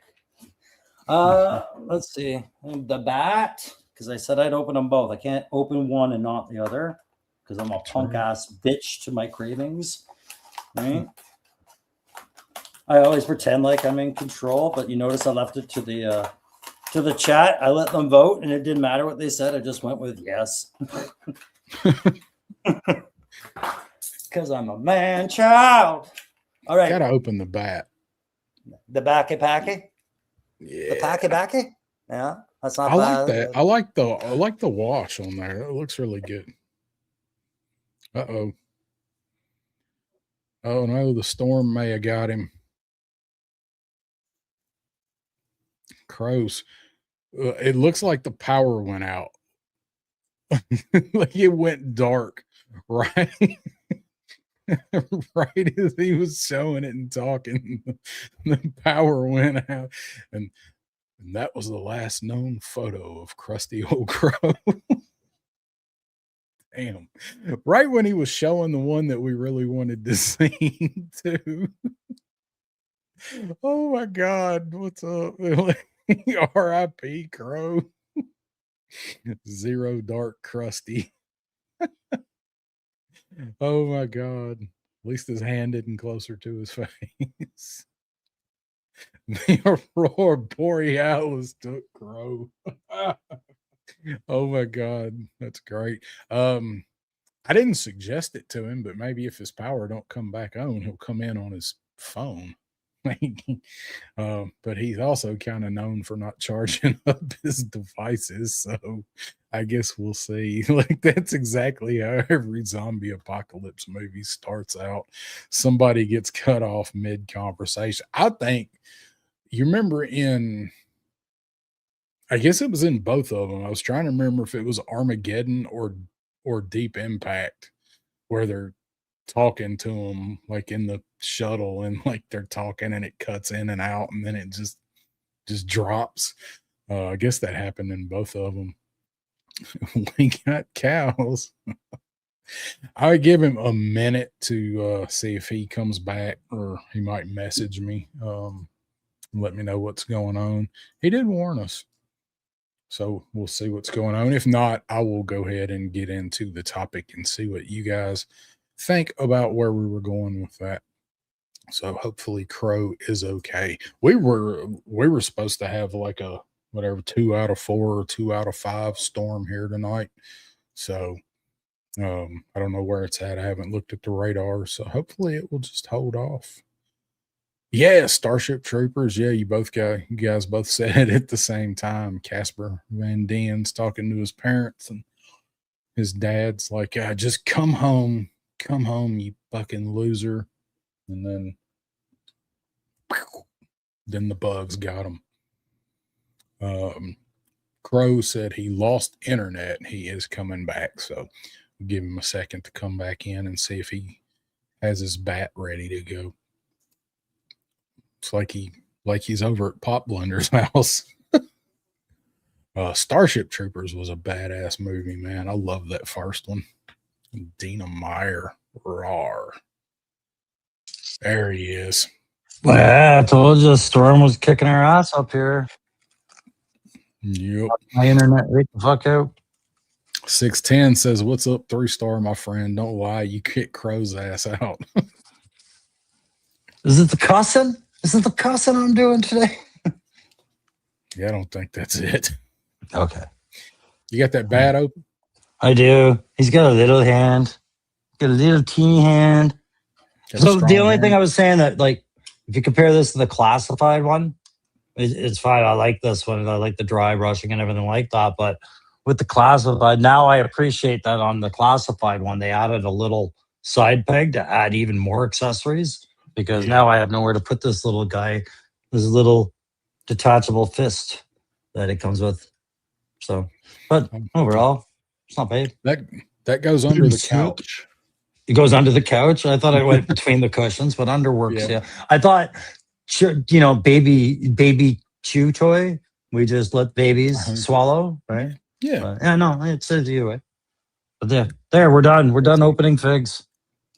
All right. I don't have anything I can open. So we're not here to open stuff, though. So open their minds. minds. For the interlude. I just watched Total Recall. Open your mind, Quaid. Open your mind, Quaid. And the dude's staggering around while Quado's blobbing out of his stomach. The dude's just like he's dazed in a fighting game. Jesus. Oh, the shit! The moose kicked over the satellite dish. Yeah, man, we've been having a lot of tornado warnings lately and heavy rains. So it was just, oh, it's been sucking, but that's the first time it's affected the internet in the last few. So be watching for that. Mine randomly went out last night for some reason. Yeah. Starship Troopers. Our moose use different tactics completely, anyways. They would never do this. Moose, yeah. The moose gore 'em. I've been watching the moose. Have been watching too much news, trying to copy the bison in Yellowstone. Yeah, they don't go after the internet; they go after the spam mail stuff. That's right. All right, so let's talk about our topic. Did Hasbro lose the plot? And we're not going to pull up a ton of slides. What we are going to do is we're just going to pull up Action Figure 411 because they've got a really good visual guide and it's a really good way to look at all of the stuff that has been either come out or is on the way out. Sure. Can we preempt this with a second for here?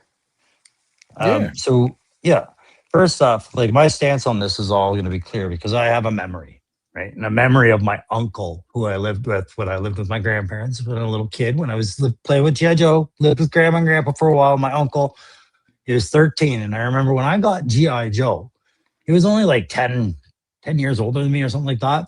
And I remember him looking and going, that's not G.I. Joe. Like 82 and 83 and on, that's not G.I. Joe. And he would hold up his 6-inch or like 12-inch Joe with Kung Fu battle grip and the velvet hair and the clothes that you could take off the Joe, right? And he would say, this is Joe, right? And I had to hear that my entire upbringing.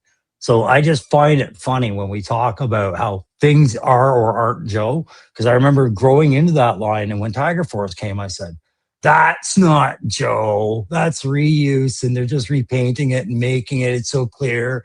And then when these guys joined G.I. Joe, right? And nobody acknowledges this, that Street Fighter is a part of G.I. Joe, right? So we had the same talks.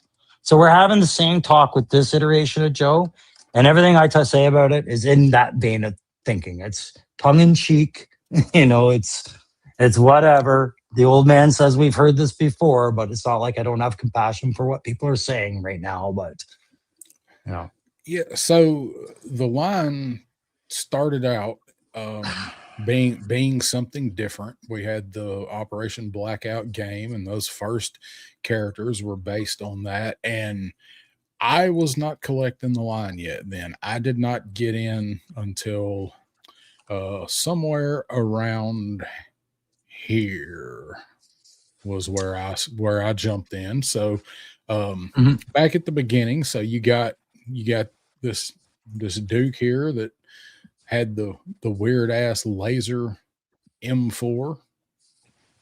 Yeah, not rugged Duke. Yeah, clean Duke. Let's see, we had not quite V2 Roadblock for the very first figure in the line. Like, who would have thought? Who would have thought Roadblock for the first figure in the line? That is actually one of the few inbox figures I have is my Roadblock. I've never opened that Roadblock, not because I don't like it, but because by the time I got it, I already had the heavy artillery Roadblock, and that is my Roadblock. Yeah. No, I bought this one just because it was number one.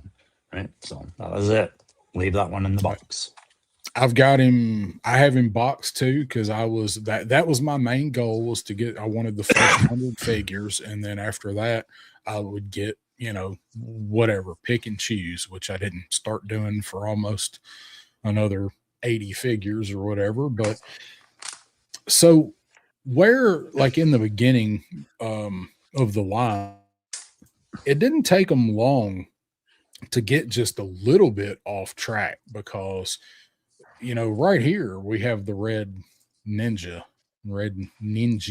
was number 8. Like, we were not even up to 10 figures before we got the Red Ninja. Now they were in the comics. I think were they in the Deke cartoon? I'm not as familiar with the Deke My stuff. question is, were they fodder in Operation Blackout? Like, were they just somebody you just ran around killing droves of red ninjas I on think top of so. Cobra troops? Yeah, I didn't get that far in the game, but probably I never played it. somebody will know. Yeah, so So I bought it later. Like I'd already heard everybody talk about like it's not very good and whatever. And I see the pictures and some of the gameplay. I'm like, it looks just like playing the cartoon. The graphics are awesome, cell shaded graphics. Like it looks great, but the gameplay was so bad. I couldn't endure it. So that's what I the heard. aesthetic was there, but the gameplay was awful. So somebody will be able to tell us if that red ninja was in Operation Blackout. Yeah, that's fair. Brian saying his first were Cobra Commander, Snake Eyes, and Scarlet. So I knew they were out. I saw them. I wasn't really collecting a lot at that time, but I still walked the toy aisles and I saw them. And when they first announced this guy, like way back in, was it 2020, early 2020, maybe, when they announced that they were doing this one. I still don't have that one. I actually had a Facebook memory pop up and I didn't even remember it. But when I first saw this back in 2020, late 2019, whenever it was that this first come out, I saved this and I found it. I didn't know it showed up. I had no idea what Hasbro Pulse was. I did not know that until I saw the promo that they were doing it. But I shared this on Pop Blender's page. I was like, look, man, look what they're making. And then I forgot all about it.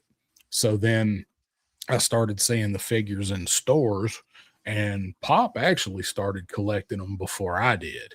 He had 5 or 6 figures before I ever bought one because I knew if I started buying them, I was just going to jump in head first, which was what I did when I started buying them. But so these first few, so we got the red ninja there. Yeah. Roadblock. Yeah. 6 variants. Yeah. The first 6 all had variants. Right. And then we get into the Cobra Island stuff, which was a little strange. We got this Roadblock that Nobody's seen the like. I love that Roadblock. Like, I went on record saying, like, I get nobody likes this, but I thought that was a really cool take on him. I know, I do too. I thought it was a good looking figure. It just wasn't my Roadblock, you know. That was Kimbo Slice Roadblock. Yeah, right. And then of course everybody was like, "Oh, that's heavy duty." Like, no, it's not heavy duty. No. But then we got these Cobra Island figures. Then the movie came out. They did Profit Director Destro, which was cool because that was an exclusive figure. That was a really hard, expensive figure to find. And then they made it pretty early in the line for the 6-inch. They made the best looking Storm Shadow yet as an Amazon exclusive, which is, by all accounts, one of the worst figures in the line. I've never opened. Is it bad? I've opened mine. It is bad. Because by the time this was an expensive figure to pick up on the secondary, at least when I got it. So by the time I got this one, I didn't have Ninja Force Storm Shadow as a kid. So I liked the look of this figure, but I already had the regular number 35 or whatever, regular Cobra Storm Shadow. So when I finally tracked it down, but I didn't have any reason to open it. That is my top candidate for a retooling re-release, like what they've done with Major Blood or with the Range Viper more recently. Either change it slightly or not at all, but do something with that figure to put it back out because it is technically Ninja Force. And you have your caveat. You didn't label it as such the first time. Now you can, right? Yep. Let's see. Carlos saying, my opinion, Hasbro leaned too heavily on early Real American Hero 82 to 88, ignoring most of the other 54 years of history. Well, they weren't going for the audience that old. They were going for us. And honestly, didn't have them. Yeah, and that's a deep cut. Others have acknowledged that Joe Fest, one of the exclusive sellers, was a 5-head pack of a shout out to the original Joes of the 60s and 70s, like those 12-inch scaled ones. You could put them on your 6-inch for customs, but it's not to say I've heard Hasbro is well aware that GI Joe existed before '82 and has had ideas in that line. It's not just because we haven't seen it yet. As we're seeing now, if you want to use the kitchen sink principle, that's some of the first stuff that you'll find at the bottom near the drain, right? So, yep, absolutely. Then see, we got Jeremy Kimberlin saying the Red Ninjas was just cheaper use of the Snake Eyes buck and the first army builder, so it wasn't in the game, I guess. Sure. Tony's Figs is in the house, and it's Jay Gonzo. What's up, y'all? Gonzo, what's up, y'all? Yeah, Kimberlin says that was his heavy duty. I think a lot of people heavy duty. I was loving mine till my glasses broke on his, and I was just like, man, he looked so much cooler with the blades. Yeah, I guess I could just cut up some extra cop ones at this point. But Jeremy saying Pimp Daddy was actually easy to find early. Oh, I meant the like the original, like the what was he, convention exclusive, like the fan club. Fan club. That's the one I meant. It was like so hard to track down, so they made him here and way overproduced him. So I still like that Destro. I like the gaudy shit. So then we get the Snake Eyes, the movie figures, which we know how that went. Movie bombed, and during COVID, nobody was buying shit, so it all got stuck on the shelves. Still on the shelves in some places. Somebody told me, probably in the chat, it was somebody in the chat on one of our shows that said they still had, their Walmart still has movie Akiko for full price on the shelf. I saw her as recently as 6 months ago. It's crazy. The Ollies that I went to at my old job, the one Ollies that I went to quite a bit, they had dwindled down, but they still had like at least 2 cases of movie figures. Sure. So let's use the movie, because we've talked about Cobra Island in the movie, just to orientate ourselves here. At this point, do you think Hasbro has lost the plot on their G.I. Joe line? Where do they stand at this point? I don't think by the time the movie stuff come around, I don't really think you could say that they had, because that was their new tie-in. The line was picking up steam because we did have some pretty key characters. So a lot of exclusives, the Snake Supreme Commander, the Baroness, Storm Shadow, Destro. So they were trying to use the movie to get new fans to go get the movie figures and then say, oh, they got all these other cool characters. What are these? And it just so happened that not only was the movie a gigantic piece of shit, but it was also during COVID. So I don't feel like you could say that they had kind of lost the plot here. But this to me is exactly losing the plot. And it wasn't always their fault. But if you can follow a line of characters, the first group is based on a video game that utterly failed, right? Then they give you a bunch of like all over the place characters. The Baroness and the Coil is an all over the place set. Follow it up with Destro and Storm Shadow from unique looks of their era. A couple of Cobra, heavy duties in there. Yeah, you got Beachhead and you got some Cobra Troopers, but it's still all over the place. And then the movie and all of this, like you said, with COVID on top of this, to me, at this point, they had no fucking idea what the plot was going to be anymore. They were finding one. Aha. Kimberlin saying, fun fact, despite being 15 through 19 in the line, those were waves 5 and 6 and came out after Flint and Lady J.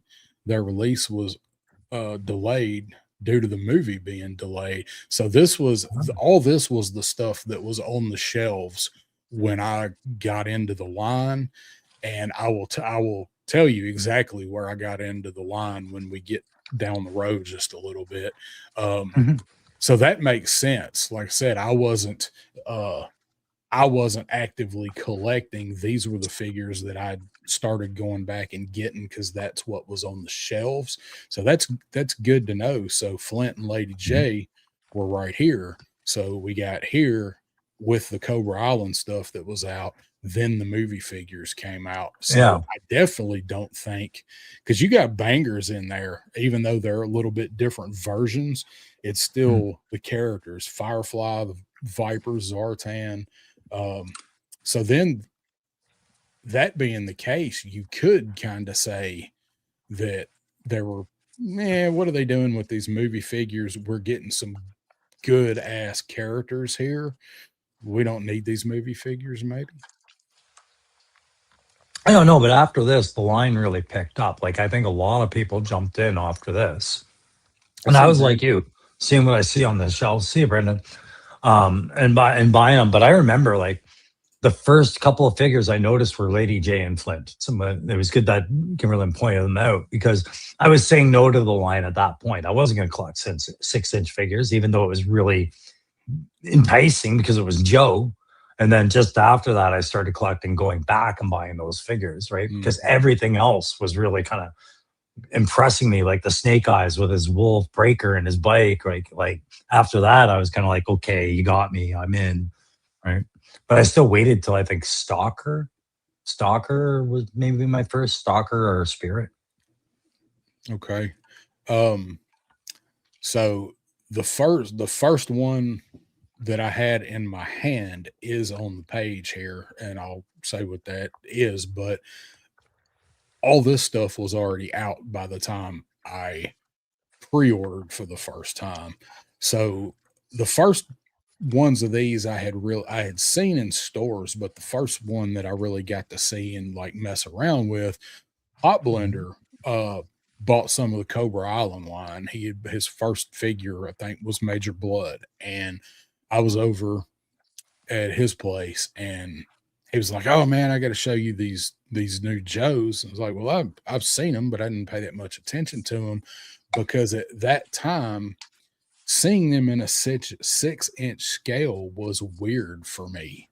I'm like, they look cool, but that just don't seem like a GI Joe figure because I'd never really thought about them being in this scale. Now I know some of the earlier ones was the Sigma 6, but I was not into those. Even if I was still kind of collecting, I would not have been into the Sigma 6 stuff. So seeing the characters that I really knew and loved as kind of a modern faithful translation to the originals, that was kind of a shock for me, and it took me a little bit to get used to the scale. And actually, I'm glad you brought that up because for me, that scale, I was kind of hoping for this to happen. And it wasn't because G.I. Joe was doing anything for me. It's because at work, I had come across the McFarlane's military line. And he had all these great figures of real world soldiers and real world poses, very high detail, but they were like statues. They had almost no articulation. So I was like, man, these would be so cool if they were articulated. And then at the same time, I started seeing these Joe figures on the shelf at the same scale, but now having the articulation, just not real world soldiers. I was like, they're fucking cool because they're Joe. I don't care, right? But we're going to get to an interesting figure where I think it's a good example of kind of what we're talking about there. Okay. Where did you leave off on your list of wanting to talk about these? So the very first figure, so once I got to look at them a little closer and a little longer at Pop Blenders, I'm like, these do look really good. And at that point, he hadn't actually opened any of them. So when we get to where I got in the line at, as far as ordering stuff, we're about to get to it. But going back while I was waiting on those pre-orders, the very first figure that I bought was the bat, because I love the bats. Huge fan of the bat. So that figure was out. It was badass. I'd already bought the Bat and the Alley Viper for Pop Blender for like his birthday or something. And then when I decided to start collecting them, that was the first one that I wanted to go back and get, and I ordered it from Amazon, and like that was my first in-hand figure, was the original Bat here. But so jumping or going out in left field, like Robot Android dude, well, we had him in 1986. Well, but we're going to see some of this stuff that's kind of zany that we had 40 years ago. Although 86 was the year that a lot of people were like, yeah, I think I'm out with these. They're not really military as much anymore. Well, you were starting to age out, right? Like you were starting to hit that age of like 13, 14, right? You were aging out of toys more than anything. So I mean, I was still I'm younger than you, so in 86. No, I just mean these gaps. Like most kids, from whatever year they started, it would be like 5-6 years later at most that they'd be saying that's when I aged out of the line, right? Like, so because my last figures were in 92, but I mean I only bought 2 figures at 92, so it tapered. Yeah. So we've got guys that are in their 40s and 30s that go, yeah, my first Cobra Commander was Battle Suit Cobra Commander or Battle Armor Cobra Commander, and I collected for years after that, right? Like, yep. Bat is still one of the best figures in the line. Other than the hips are just were always a little off with it, but they were all off a little bit with those. So we get the Tiger Force Outback. I thought it was cool they made Crocmaster so early in the line. That was one of the ones I picked up, like all of these here, like and this is where a couple of points come up, right? Because remember, we're orientating this to when Hasbro had a vision for Joe that kind of matched what the majority of the fans were looking for, and everybody was kind of content. Nobody was saying kill the line at this point, right? And Tiger Force Outback was where they pulled in a property from the Brazilian interpretation of Joe. Like they were starting to do little deep cuts, and these were being accepted as cool, right? So, hey, the response to these are cool. So if you jump ahead a couple of figures and go to the Python Patrol, right? I don't remember the original Python Patrol, but between the Python Patrol Viper and the Bat, which one was invented for the Python Patrol just for classified? Because it was one of them. Like it didn't have the Bat. The Bat. Was it the Bat? Right. Yeah. So they're banking on the popularity of a set that they had before, reprinting it just to sell it into this line. And people were like, nope, that's a good fit. Made sense. I like it. Right. The criticisms weren't as harsh back then. Right. No. But if we were to do this stuff now we're a little bit more critical and skeptical about why. Right? Yeah. So European. Thank you. I just remember the website I saw it. Yeah. So they did later do the big Python Patrol set, but when we talk about the old days, we're talking 82 to 94. So in the in that line, so there was no Python Bat. So here you get into they're starting to dabble in the windowless boxes here. So, but again, talking about wacky stuff. So we got robot guys. Now we got robot guys in funky colors. We got the mad scientist dude here that, I mean, come on, he was a dentist and he gave himself. But they're all integral to the line. Right. All integral to the Joe line. No, nothing was sucked in from outside. This is what everybody wants. Hadn't veered a whole lot yet. So no. So Hasbro was banking on this property, and they were basically going down a checklist with wins, right? Anything from 82 to 88, yeah, win, double win. Hey, you know what we can fucking do? Let's not do a 2-pack for Zaymont and Tomax. Let's sell those bitches individually. Win, right? Like, yep. And so somewhere on this page is the point that they knew the line was going to do well. That was a question that I asked Lenny at Joe Fest. That was one of my questions when we got to talk with him, and that was what I wanted to know. And he said by the time they were into the Cobra Island stuff, they were starting to realize what they had, and how popular it was getting, and the distribution being so screwed up with that Cobra Island stuff. And then he said, then they started getting a little more freedom to do some other things. So you can kind of start seeing that show up down here, getting into a little bit later. Yeah, because it started looking like the first thing they wanted to do is dial it back a little bit more to some traditional stuff and away from the previous, blackout feel, like the future tech guns and all that other stuff that they were doing. So, but they still got away with those Vipers. Yeah, they still got that $90 Viper 3-pack. Good God, what were they thinking? Yeah. People bought it though, and then it went to Ross. Bobby, I like Bobby's comment. He was collecting classified from the start when they weren't mind blowing, but cool modern day take. But when they started laying a little more into retro is what really caught my attention, and that's kind of where I'm at. Like, I didn't love those first ones. I loved the idea of it, but I'm one of the guys that, at least in the beginning, I wanted to see the real American hero figures in this scale, in this articulation. I wanted one for ones in the beginning. My opinions have changed. It might have been a safer road, but hindsight's, it's always 2020. You could always say what would have worked better years later, but it might have been a safer road if they had said, we're going to dedicate this to doing it as it was done, original line. So never change a weapon, never change a backpack, just make them realistic at 6-inch. But they decided to start modernizing stuff halfway through this line, and sporadically a lot.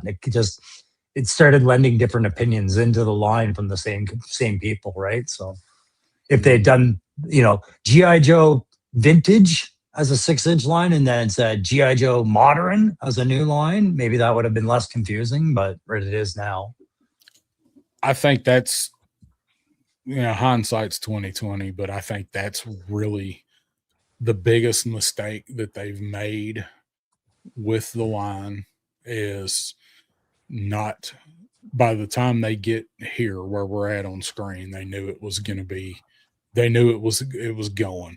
This is when we started getting the Walmart exclusive retro cards, when all this stuff was clogged up and all you could find was Baroness and Destro and Gung Ho for a year. That's when they should have split it and done exactly what you said. They could have produced them all together, done whatever, but they I think would have satisfied more people if they had have said, okay, we're doing retro packaging. These are mostly going to look like the old figures and or the cartoon. And then they could have split that off again, as we're going to see. And then kept the modernized classified look with the Joe Pros, and then done a line of like keeping the original aesthetic to them. It would have been hard because some of those they would have had to, have 3 different versions of the same character. There's always going to be some kind of caveat to it. But I think if they'd have done that early, they probably would have kept a lot more people happy, or at least less confused about the direction they were going to go. Yeah. And I love Bobby's point here. I'm going to come back on camera to speak to this because it folds right into what the original discussion is, right? He says, if they had a great cartoon or even the current EU comic where they first started doing classifieds, maybe those figures would have been a lot more popular. And it's quite possible, because this is the oomph for change that I keep coming back to with classified, right? Like, why are we doing a kitchen sink line, it seems, right? Whether it is or isn't, you guys can tell me, I don't care. But if it had those things, these characters would have been organically introduced into the lore through comics and through videos or another movie or something successful, some parallel medium. But classified kind of been straying away from all the comics, and now they've got the EU comic. when they introduce a new character, the only thing we get is like, hey, you're getting this guy named Sundown, file card to follow, Synapse, file card to follow, Yeah. right? And you don't have time to really absorb the idea of the character coming into the line, but they are exactly what's needed, and you would get it organically if it had the cartoon still running with it, right? Yeah.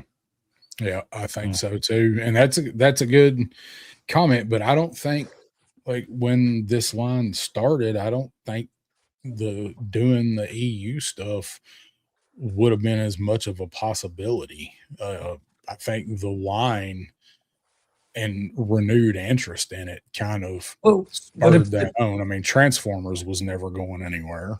but if you had replaced the EU, say the EU plot line started before Classified or on the same year it kicked off, replaced the game Overwatch and said, we're doing EU, right? Maybe that would have been the way to go. Maybe I'm misunderstanding the point, but yeah, without that triple medium, right? Remember, and the reason Joe took off so easily with us kids in the 80s is because it was a triple medium thread. It was a cartoon, it was a comic, and it was a toy. And the toy was being advertised as a cartoon in between cartoons, right? Like we were saturated with it. So new characters were always welcome. And now I feel like you can call it gatekeeping, but I just feel like people are kind of cemented in one story of Joe and saying the story must never continue in any way, shape, or form. And Hasbro's showing you, we have no intent of honoring that idea, right? Or we're doing it this way. That's the way I look at it too. Like I started out just wanting not carbon copies, but modern articulation, 6-inch copies of what we had as a kid. But as I see some of the stuff that they've done, like particularly right here on the screen with the Valkyries, like I always wanted female Cobra troops. They were in the cartoon. The comic had some. They never made them, when we were in the 80s and the early 90s. I flipped out when I saw that they were doing this. Like, this is something that we needed. And there were people going, oh, we don't need girl Cobras. I'm like, they've always been there. They've always been there. The gender arguments are always an interesting one to listen to and just be wondering, like, how is your life so different than mine that you're saying that? But that's okay. Like, I get it. We're all different people. But when it's about the gender, it's just weird things get said sometimes. And I was like, yeah, why are you being sexist about it? Obviously, cool troop builder character like the people have asked for, right? Yep. And you got a super chat from 99 JJ Ace. Did that go to your channel or mine? Who cares? But thank you so much. Yeah, he's watching on yours. It can't go to mine. You know what? That surprised me, like a ninja chop of some sort. Do you got one of those graphic? Because we don't have a set aside because super chats never happened with us. So thanks again. They don't. I'm going to give you the whole thing. And you got your Judy chop, all right. You got your karate chop, and you got your ninja chop. There we go. Thank you, Jace. Much appreciated, brother. Man. Thank you. Let's see what Nolan's saying. One of the few retro cards I got was Beachhead. Missed the first one, wasn't paying the aftermarket for him. And retro Beachhead is such a much cooler and better figure than the Cobra Island one.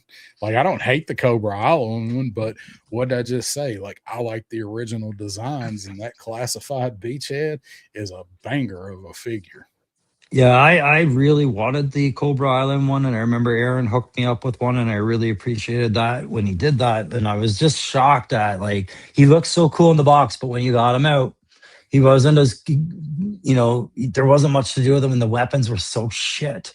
But once I took that vest off mine, and I do have it set aside in the box, like it's not gone, but I like mine without the vest. Like, he's just a very lightweight, fast-moving beachhead. And that Beachhead suffered from a lot of those Cobra Island issues with the hips, the drop down hips and balance because the legs didn't fit in there right. I mean, the worst one's Barbecue.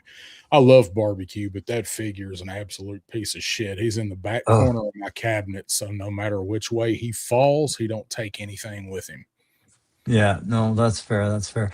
So windowless packaging, remember the complaints of the time where, can't tell if I'm getting a defect or not. All these weapons are warped. I would have never have bought this if I could have seen it, right? And never mind, they were still being wrapped in boxes, but yeah, these were the issues of the time. And we get right here is where we get to, we get the Valkyries, we get the Arctic Bat here. So some stuff that we didn't have. Yeah. 94. And nobody was complaining because they made the Arctic Bat really cool and it made sense, right? Yep. Thank you. Thank you, JJ. Yeah, I much appreciated, Jace. Much appreciated, man. So I told you when we got to where I started collecting, and you know this, Crow, and guys that have been listening for a while, you know where I got in. So what I told Pop Blender back in sometime in 2022 was if they ever made Shipwreck, Scrap Iron especially, and Copperhead, if they ever come out with those three, then I would have to start buying them. And damn if in the wave we didn't get Shipwreck, Rock and Roll, Copperhead, Torpedo, and Scrap Iron as a deluxe figure. That I think that is possibly still the best wave. And maybe I'm biased, but that is the wave that got me into classified. So they went up for pre-order in March, pre-ordered that wave. They weren't due out till September. And that weekend was when I bought the number 33 bat on Amazon. So by the time I made my first pre-orders, we already had all of these cool ass figures out. And all of this stuff was rotting on pegs. The Python stuff was at Target. Zorana, Dusty, Crimson Guard were at Walmart. Everywhere here, of course, Stalker, Tomax, and Zaymot. These were all just about all peg warmers. So I went back and I started catching up buying these. Tiger Force Ram, Crop Master, the Snake Eyes. So where I got in, and of course, Arctic Bat and Valkyries, they hadn't released yet, but they come out around that time. Snow Job, all of this stuff was up for pre-order around the same time. And then by the time we got to July of 2023, we got to pre-order this SDCC Chuckles.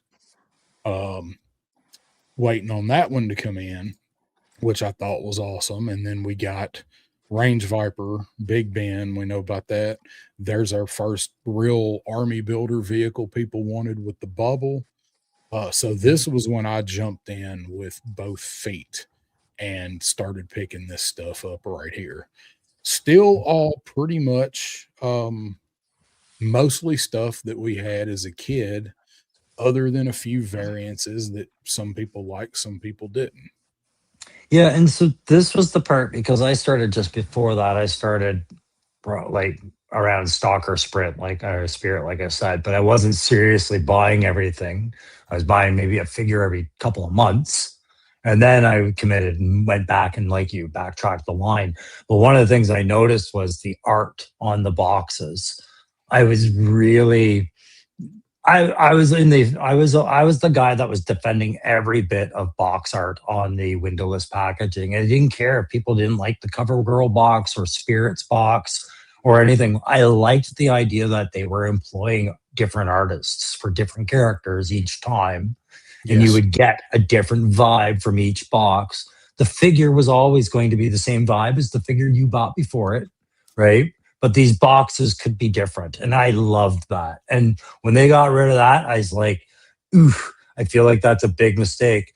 And I got that feeling compounded when we started getting into AI box art, not the stuff that they resorted to for most of these packages, but the retro line AI box art.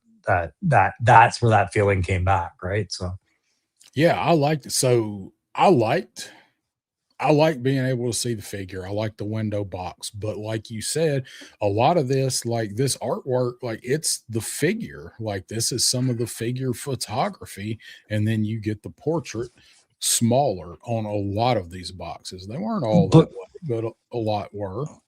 but to drive the point at this point, right? Like, yes, there was some things that we didn't like about things like the Televiper wasn't natural to the Televipers we had, things like that. And like Sharky said, the one that got you in, that was an elite wave. And the reason we can say that is because all of those characters were massively popular characters from the cartoon, from the toy line, and a lot of the comics. Like they were hitting all the icons, and that was 82 to 86 was getting done, and it was getting picked off in order. But they did still slide in the odd character from like the 1990, right? Like Alley Viper, he was what, 89 or 88 or 90, right? Like they would slide those 90, guys in. 90, I believe. 90, right? So two different collecting generations of kids were getting their Joes in the classified line at the same time. Right. So Yeah, Range Viper, like I couldn't believe how early we got Range Viper. He was 90 or 91. yeah. I couldn't believe we got him that early. But But so go ahead. I was just gonna say back to what what Adam said about that wave. So it wasn't just like three of my all-time favorite characters.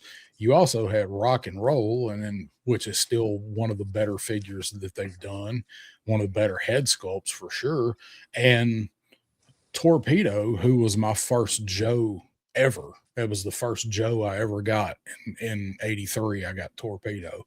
So like when I saw that, I'm like, well, oh shit, this is what they're doing. Yeah, I'm in now.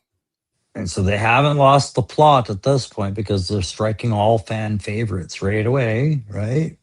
They haven't had to. They were making some figures that people really, at least at the time, were like, why are we getting this now? Like this guy. Doesn't matter. Doesn't matter because it was a Joe character that existed. That's not losing the plot. You're just giving characters cameos when you don't expect them, right? Losing the plot would be what we're at now, which is like, how do we breathe life into this line and still call it Joe, right? This one's one that people were like, I don't know Yes. about this. And, I remember everybody was complaining about Shooter. Like, say, you either loved it or you hated it. Exactly. But what had to be conceded was she was a deep cut, right? Because she was OG 13 that never went on the mission, right? So, and then let's see. So we get this one that we've never had before that some people were like, Yeah. I didn't. This figure was somebody got this figure for me. Purple Elf got me this figure because I wasn't going to order it. She's like, how do you not want a Snake Eyes? I'm like, I'm not a big Snake Eyes fan, and I've already got an open one. So wound up getting Butterscotch Snake Eyes, and this is a great figure. I love this Snake Eyes.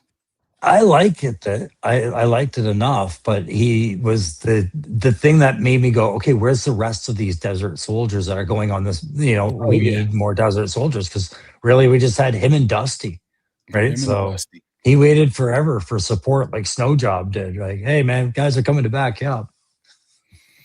But then so here we might start losing the plot a little bit when we get to this guy right here.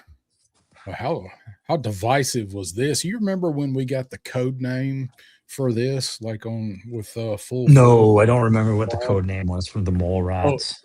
Well, we got the name or the name dropped, and nobody knew what it was, and not the code name, but like what they were. They were Mole Rats, and people were like, "Is that the code name?" No, that's the figure, and it was out for a long time before we ever actually got to see what this figure looked like. And then you start getting why are they making zombie people? What the hell is this? Because we didn't really know much about the Energon yet. This was our first foray into Energon, was right here. Yeah, and it wasn't a very strong explanation behind it. It wasn't followed up, right? Like So I would agree this is where they lose the plot a little bit because I don't think they knew how to approach the plot yet with Energon. Like, hey, oh Yeah. wait, we're doing a comic series, we're gonna do a cartoon later. We've kind of dipped our toe here. And the reason I say that is if you look at Dire, which is another sub team they've made up for this line now, right? Didn't exist in 82 to 94 or before, right? It's got the framework of good structure. You need one leader and you need some troop builders. All we've gotten for the mole rats is this ill-defined structure of the same troop builder over and over again, just in different colors. There's nothing defining what this thing is doing out there. So I do feel like this one loses the plot a fair amount, and they've had more than enough time to correct that. Yeah, we have not seen these guys yet. In Energon, like we've not. There's nothing other than the blurb. That's all we got, and that's why when these guys come out with the Night Force, all we got was what was in like the Walmart and the Pulse item description. Even on the fan streams, they didn't really go that deep into what they were to sell this character.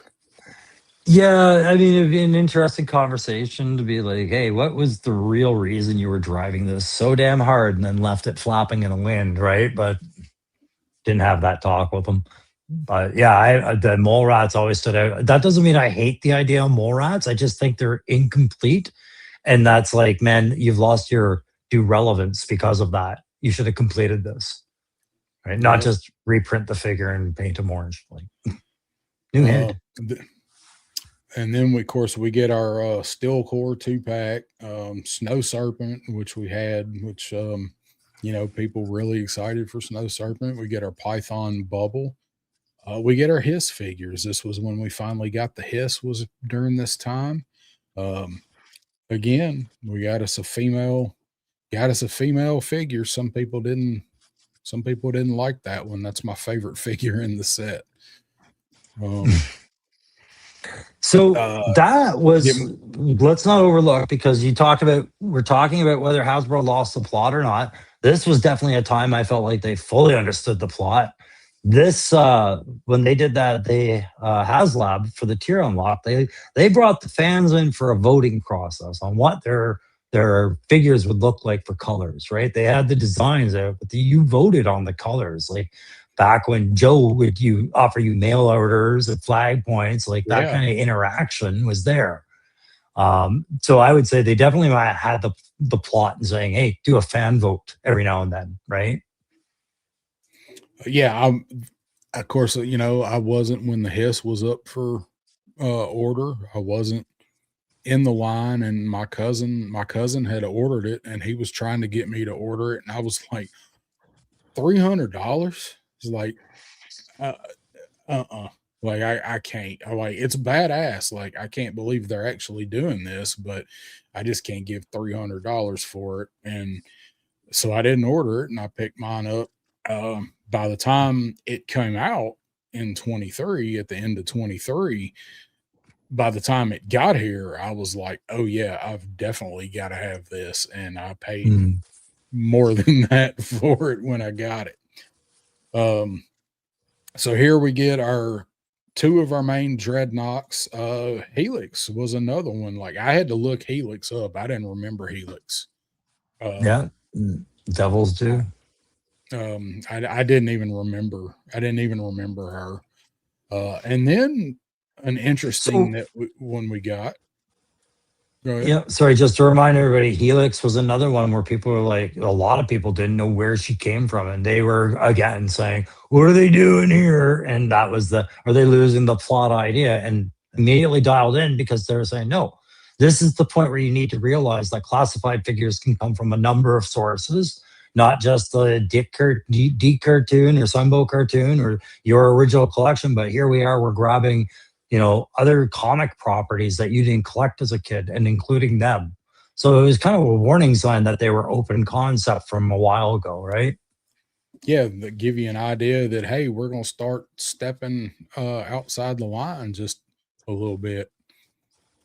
Carlos saying when Cesspool joins the line, the mole rats will make more sense. I hope so.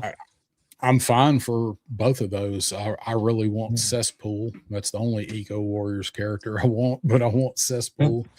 My only argument is, go ahead, finish your point. I say anything that makes the mole rats make more sense to other people. I love. Yeah, them. and that's just it. It's having 2 iterations of mole rats and then not having somebody for them to gravitate to. It feels incomplete for too long. That's all. IDW character, which surprise came before dawn for Helix. Yeah. So we got this guy, which I also, when I first saw him, did not realize that this was a character that had been made after 94. Yeah. He was like, I wasn't going to get Shadow Tracker because I like didn't care about him. And I'm so glad that I did, because he's an awesome figure. But then here, like, who's this guy? This ain't a G.I. Joe that I know and love. And you remember when Shark Eyes got this like 6 months before? Nobody had heard of this when Adam. No, and I don't think I was watching Shark Eyes when this came out. He come out with this, and like it come out of nowhere, and people thought that he made it up. For it was months before we heard anything, even like about this, confirming this character. But I have a very unpopular. Not liking it. Oh, go ahead. Yeah, I have a very not liking it because it wasn't an original character.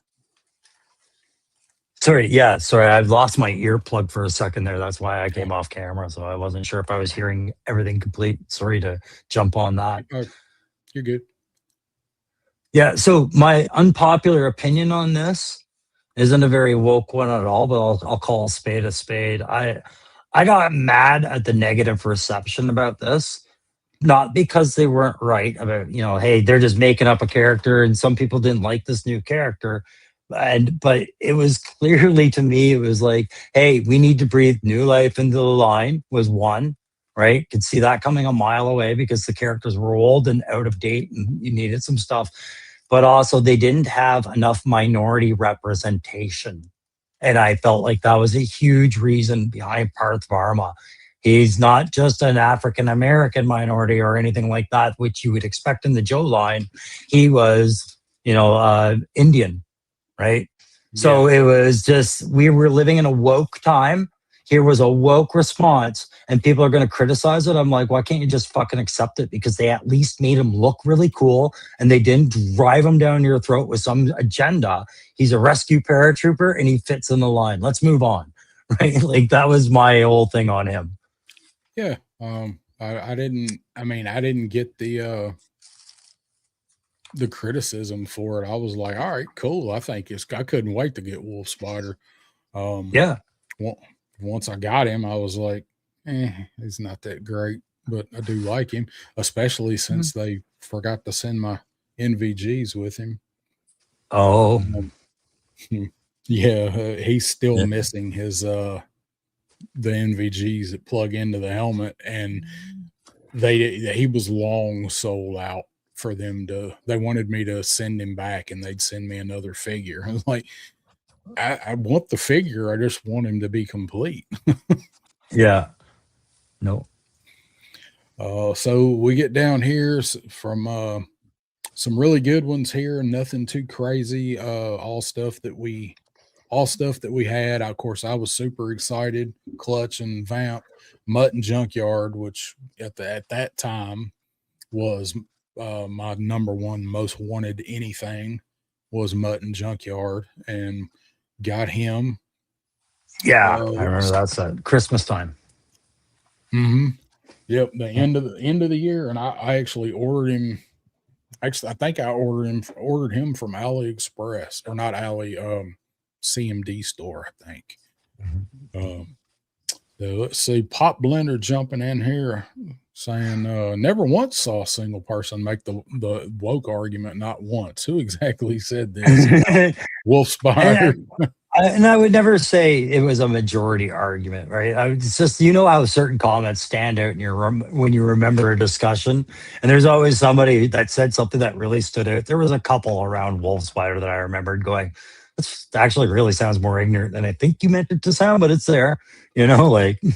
Well, it was along the same people pop that were mad because we had a black head sculpt for Televiper. Yeah, it'd probably be the same arguments.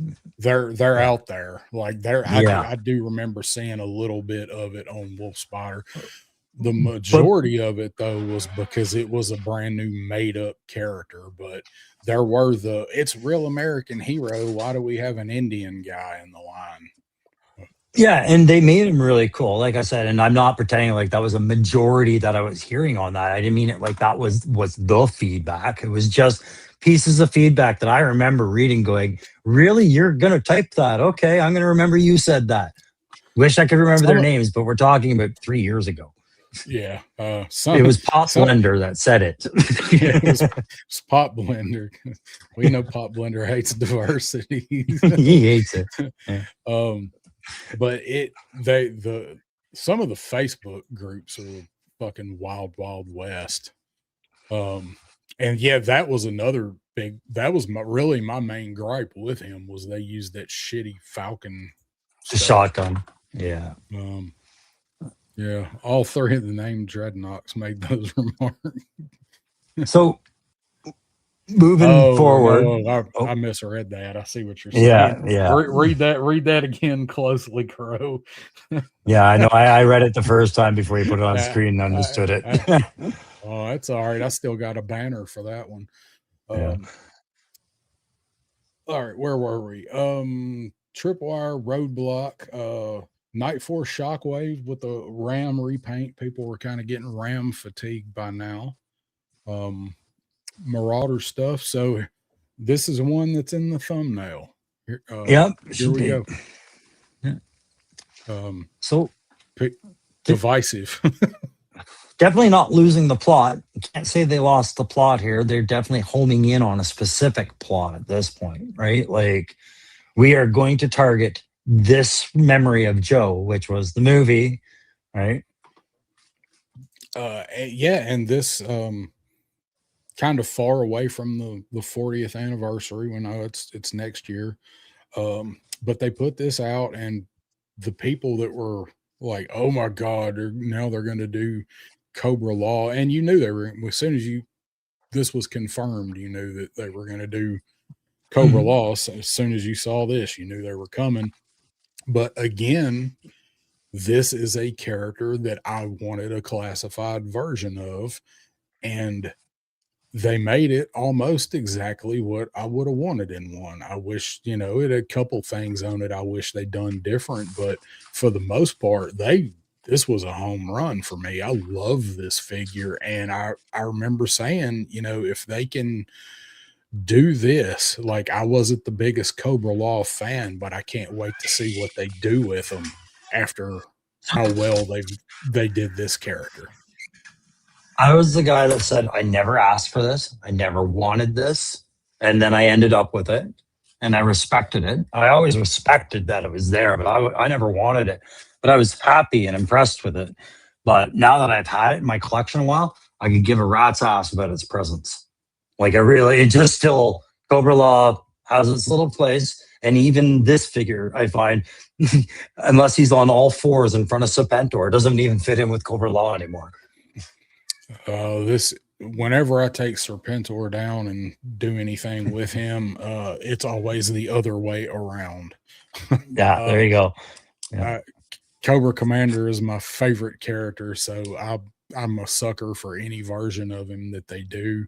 But I wanted this because we never had it. Like, we never got to see it. And that's fair. And like I said, this is not an example of losing the plot. Like I said, it's them homing in on one. So the complaints aren't about, what they are today. Yeah. My whole thing with the losing the plot was just people that were, as far as classified goes, Mhm. were going, "Oh, I can't believe they're doing Cobra Law. It's a waste of a No, slot but or what an we're trying, exclusive or whatever." yep. And I understood the assignment, but it's also progressively as you show this, because this site's so good, it's showing you the linear release of these figures.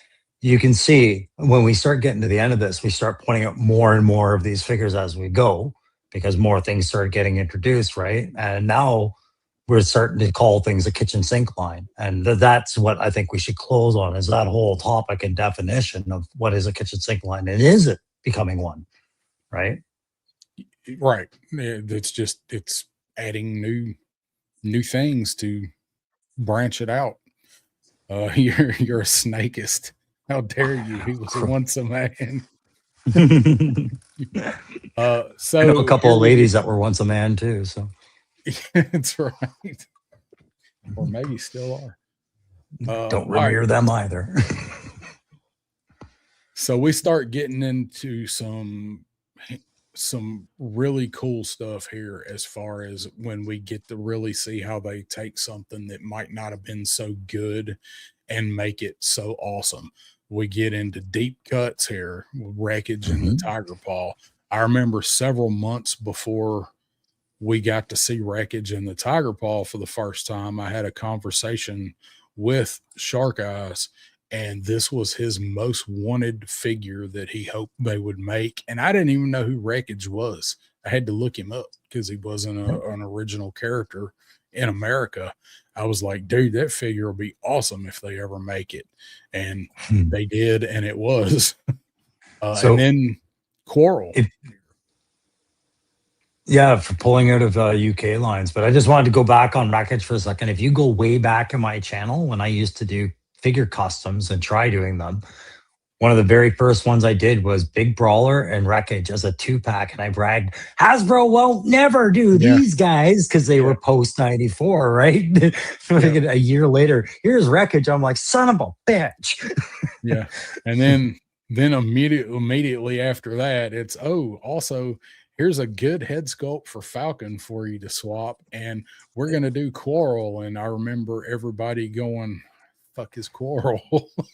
Yeah, it was like everybody was trying to go. That's Scarlet, but that's Scarlet's retro body. Why are we getting this way? Like, why are you giving us Coral before the retro Scarlet?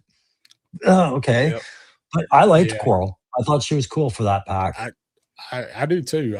Quarrel wound up being a good figure, and she stands much better than Scarlet too for some reason. Yeah. But when we start getting into taking stuff that wasn't so good and making it good, I mean, this dude, like most people's like most hated figure from the 80s, probably him and Crystal Ball.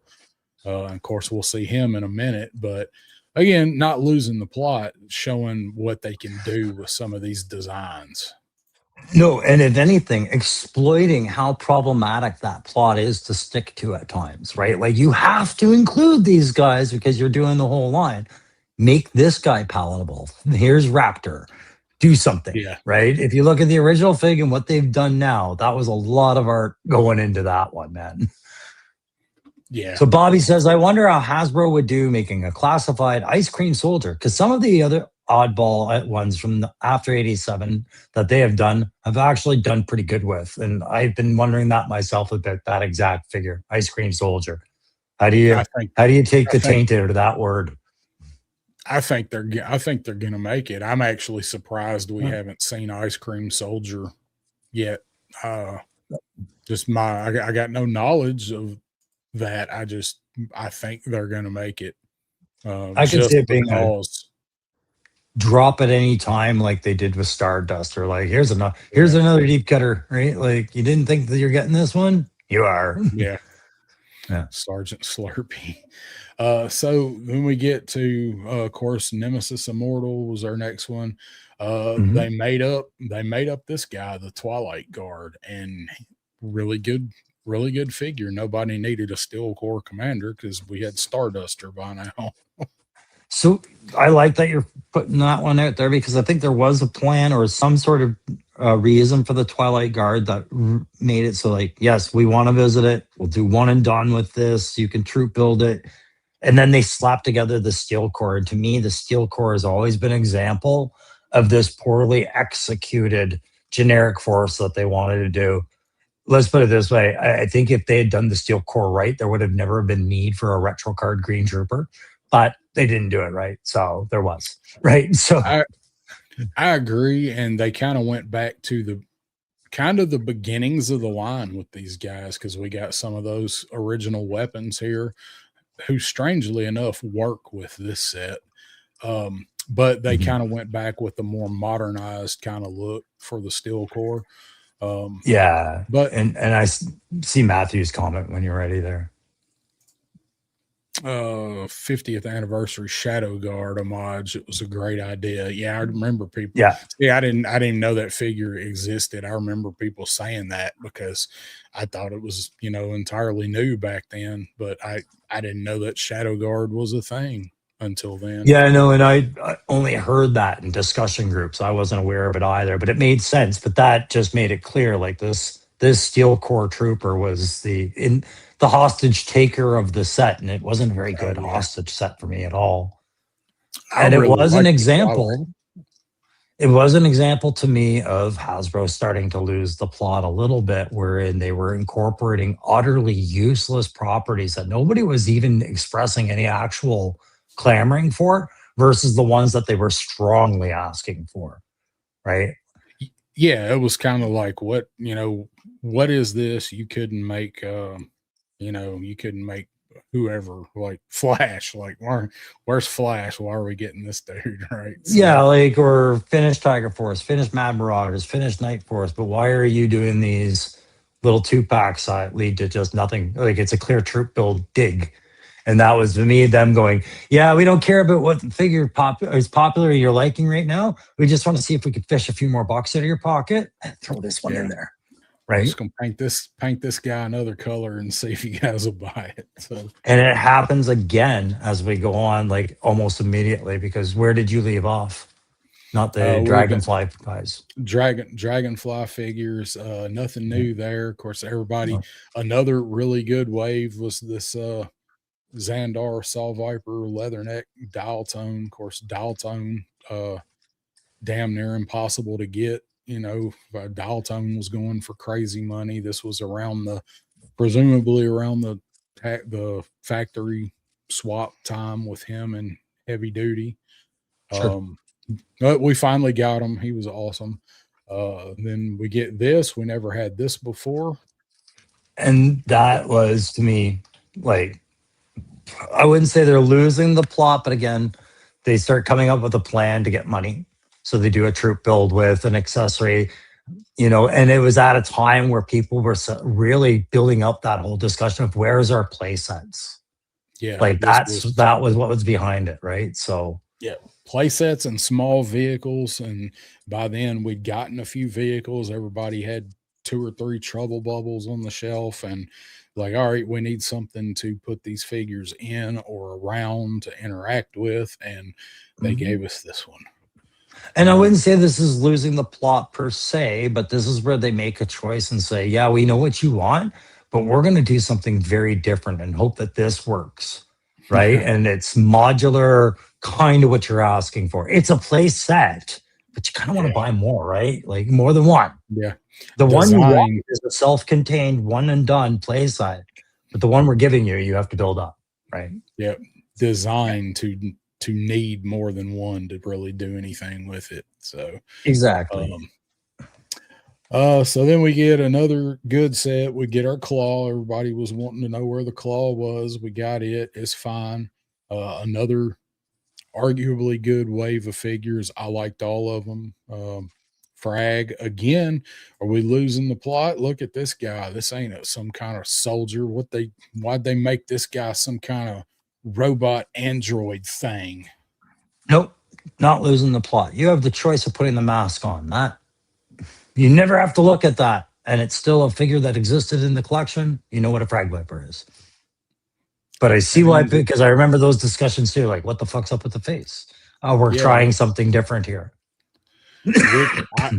Which I I loved. Like, I didn't think I was gonna like this figure at all when I wound up with 4 of them. One of them is traveling the country right now. Yeah.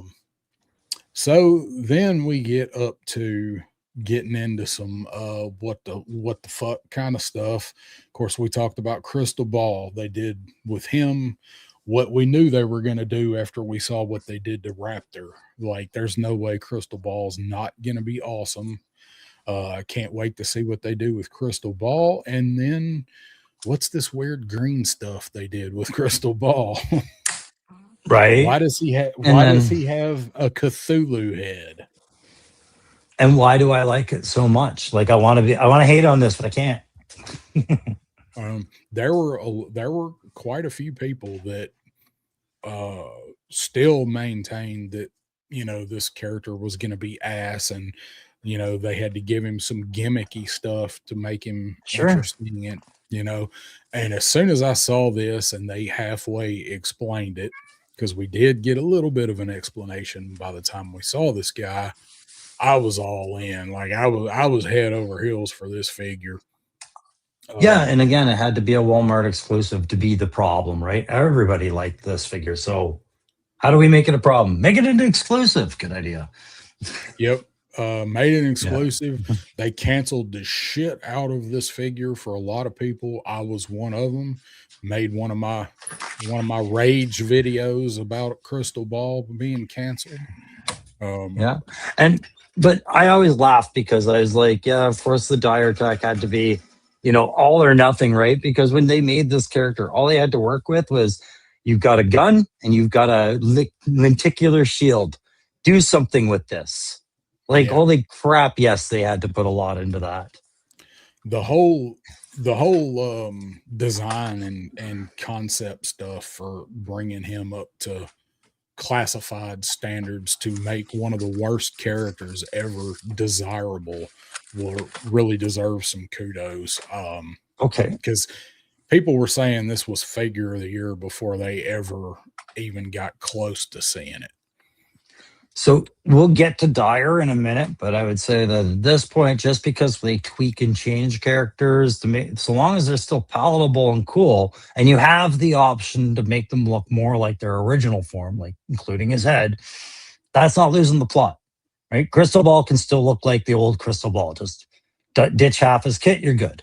So, yep. Right. But when we get further into Dire Tech, we'll talk. Yep.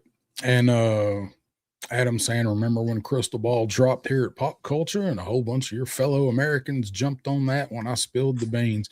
We got to see him at Joe Fest last year because of that, because you had mentioned that, and Loki actually had him, and we got to see him. I don't know, that was probably 6 weeks before he finally came out here, maybe. I remember us getting to see him at Joe Fest. Yeah, Cthulhu's coming to devour us all. Yeah. So Slice and Dice turned out great. Snake Eyes and the Polar Bear, people like that one, but again, people that don't like the cartoon, you know, the mass, that divided some people. Yeah, and that whole mass line, we can get to that. I don't have to say it for the Divers or Breaker, right? Is a reminder that when you really stick to the plot, this is what it looks like, right? Yeah. I still don't have the Snake Eyes, but I got the bear. There you go. You get what makes you happy, which was what I wanted out of that set. Snake armor, man. People were wondering if they could do snake armor, and they did it, and some people hated it because it wound up being a mech suit. This one also went on the thumbnail. Well, what did you think the snake armor always was? It was a poorly constructed toy mech suit that you slapped a figure in like you would a piece of meat between 2 hamburger buns. Like, just because you gave this thing technical functionality doesn't change anything it was before. Exactly. Like, you made it work the only way you could for this scale. Like, we talked about it, but way before we ever saw this, like, if they do it, it'll have to be a mech suit because of the articulation and the size.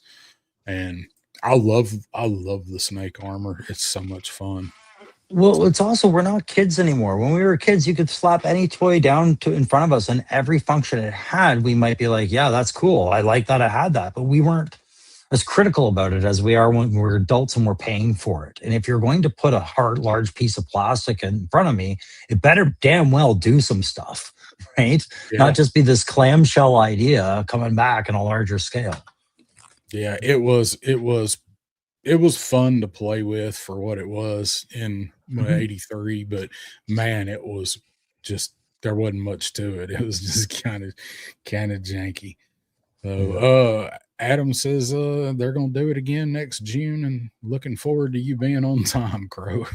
Yeah, man, I'm doing Joe everything fans. I can to make that happen. I like I said, I'm at a 75 yes on that one as far as percentage. And Adam saying, let me ask you guys in the chat, skipping the Mars snake armor or picking it up? I did pre-order it. I wasn't going to, but I did. I'm not sure if I'm going to keep the pre-order or not. I did because it was an exclusive, and kind of like what I said with the Arctic Hiss earlier, didn't know how well it was going to sell out or be available, so I did order it. It is never sold out on Amazon here. It's still available. You can go pre-order it now. I'm not 100% sure that I'm going to go ahead and get it, but I did order it just in case, because I do like it, and I do like the idea of putting it with the Iron Grenadier Squad. So that's exactly why I resent its presence right now, because it's really testing me. I do not want a second snake armor. I'm happy with just having one. I love the colors on this one. And it does say, yeah, it goes good with my Crimson Guard and my 788. Therefore, I could do that. But what it's also doing is making me go, oh, now if I got that, it would look really good with that 788 flight pod, which I had no intention of buying that set either. Oh, dear. Right. I put myself in this financial idea and I don't like it. Yeah. Yeah. I still have no intentions of picking up that set. No. Right. But when they build upon the line, then you go back and go, did I make a mistake not getting this? And I think that's a factor for buying with a lot of people too sometimes. So here we get to Cold Slither, and what's this? Could this be a hint? These posters here? Beginning of the end. Yeah, that's it. It's going Gem off the 316. Cold Slither, like another one that people were like, I don't need this. This is stupid. There's not one gun amongst this set. Yeah. Like, I don't know. I would argue there was 8 sets of guns. Yeah, that's right. Welcome to the gun show at the Springfield Theater. So, especially on Buzzer. Wondering, elephant in the room, gym poster, hologram, Misfits, all of that stuff, man. So could it be an Easter egg? We'll get into it. Then here we go, getting down the line. Another good wave of figures, some divers, and then more dire. Which I will accuse of being where we lost the plot. One point where we did, because this to me was a clear dumping ground for reuse, which happily was stylized extremely well. And it allowed Crystal Ball a place to reside more prominently, right? For all the work they put into that figure. So yep, that's how I see it. And, that's perfectly fine. I, on the other hand, like the dire stuff. I like the subplot. I like the story, I think, that we've seen so far with it. And I was not really sure about this either, but when I finally got to see it, I was like, yeah, it was, I think B was the one that got this one first. And after I watched that review, I'm like, this is freaking awesome. I can't ever remember when it's that far back, if it was B or shark, but I think it was B that got this one first. And I'm like, I really do like that. And I think this is the best reuse they have done in the line is this set. Absolutely.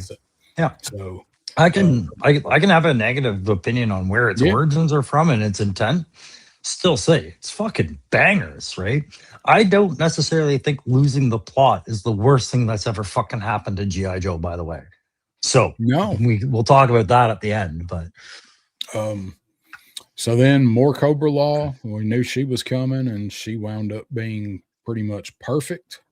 Get a repaint of the battle bunker thing in Joe colors, which nobody bought, or at least I did. Not as many people bought. Yeah, because still this one will definitely be one that if anything winds up at Ross, this thing will. I didn't order it. So this is the little ear whisper I want back to Hasbro. Like when we have that exact same discussion, right? Should have done the original play sets. You wouldn't have had the problems. Original play sets. Right? Until they build something that connects to all this, that's just like you can't live without it, like a G.I. Joe headquarters or a Terradome. These things are redundant. People are over them. Yeah. And then Carlos saying it did finally keep up, or did finally sell out on the Pulse sale. I wasn't keeping up with it. I knew the All Striker did, but that's good. I'm glad people got it. You know, if I find it for $30, I'll probably buy one, maybe two. But well, I mean, I like the appeal of them not being like, I hate that they weren't the original play sets, but I mean, like this gave your Joes on your shelf something to do. Like you could put them against this as a backdrop, and this definitely had its place in the collection. But yeah, and you knew, I mean, as soon as we saw that Cobra one, you knew this one was coming. But these don't do anything for me. Like I had two of the Cobra one, and I traded them. I never opened them.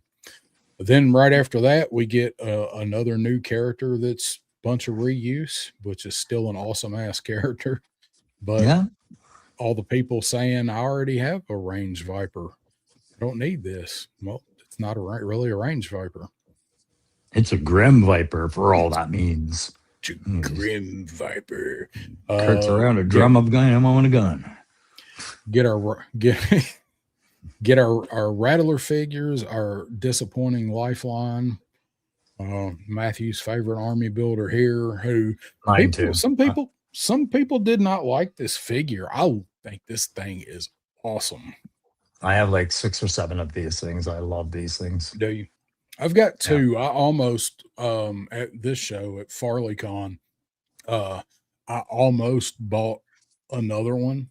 So the 2 things I regret not picking up at that show was another Night Viper and another Mole Rat Stage 2, because they had it for $25, I think. Yeah.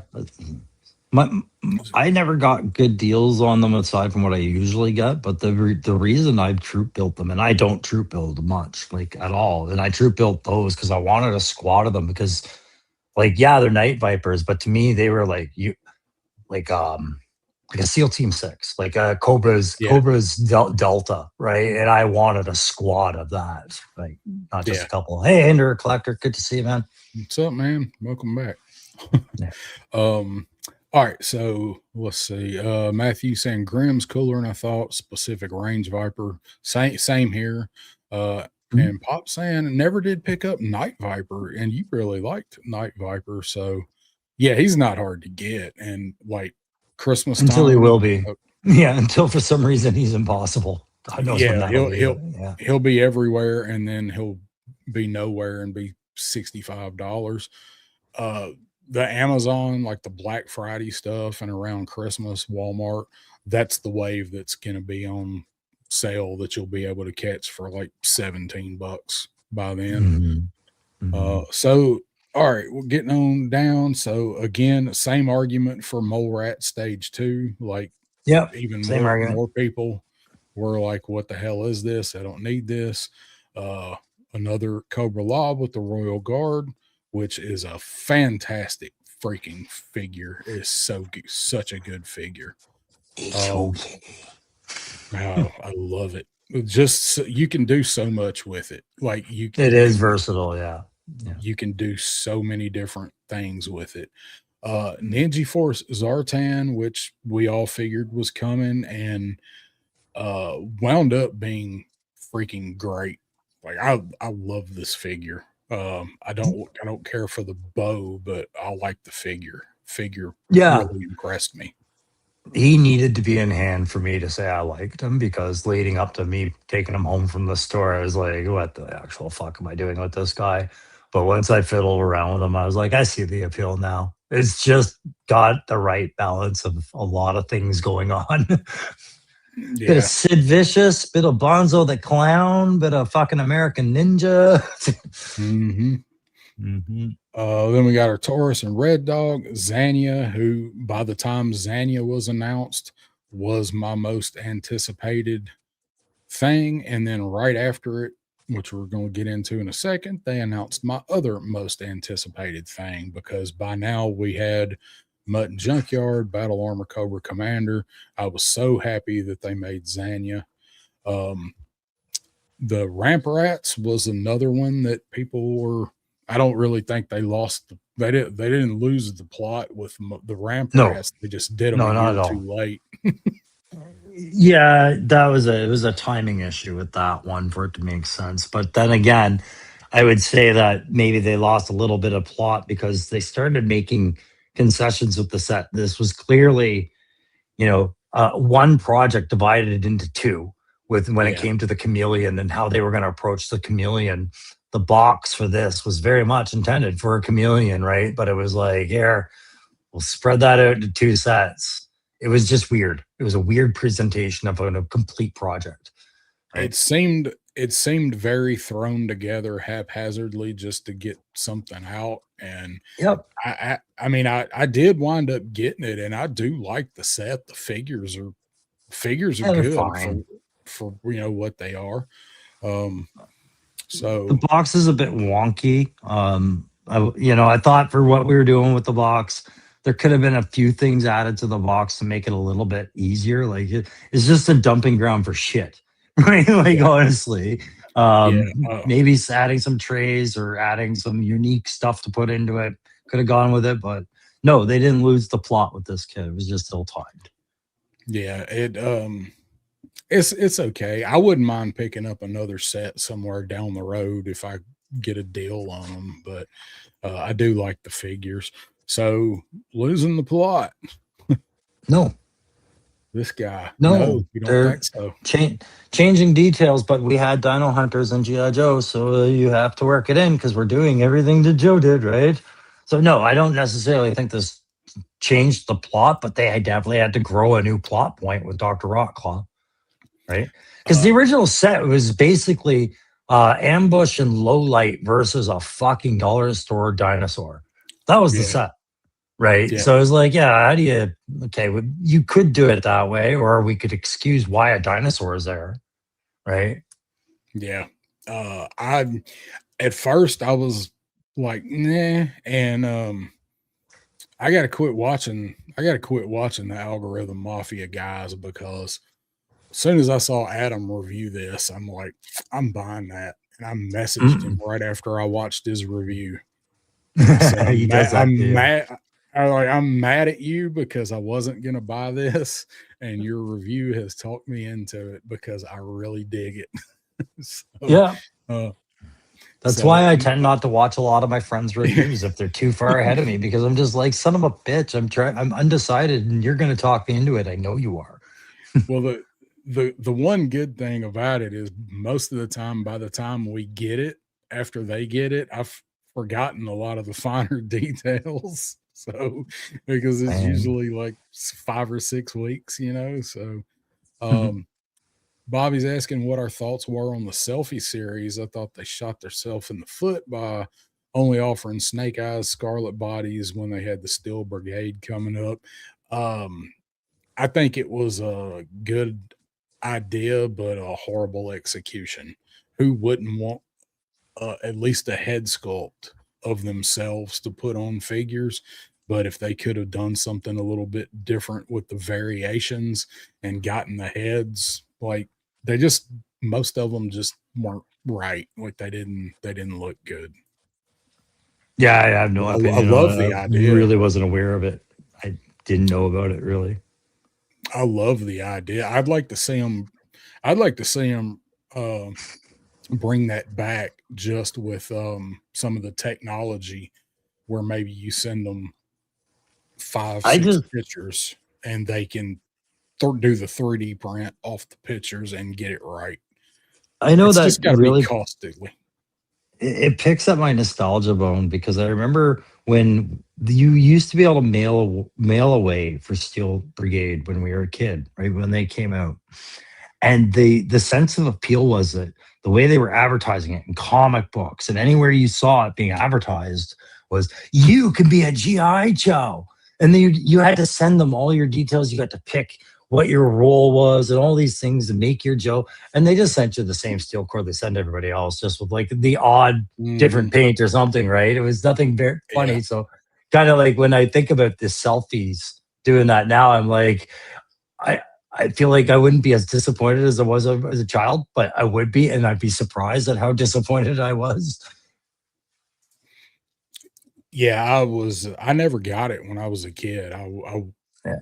I don't, for whatever reason, I don't know why, but I never did do the Steel Brigade thing when I was a kid, or the Cobra mail away, which probably would have been the one better for me. So let's move on. So we get our Hydro Viper again. Get the clearly altered face, which I don't mind. I don't think this is losing the plot if you read their file card. Like it perfectly No. lines up with what they've always been. Yeah. No, to me, they're right on track. Right. So what about this guy? What do you think? So this is a wait out for me. I don't think they've lost the plot. I think this is a rewrite again for DEF, right? Because they brought Headman and the Headhunters into his file card, to me, the natural parallels the DEF because that's what it was back in the day. He is definitely a new character for that. So I don't think that's losing the plot. I think it's just a rewrite.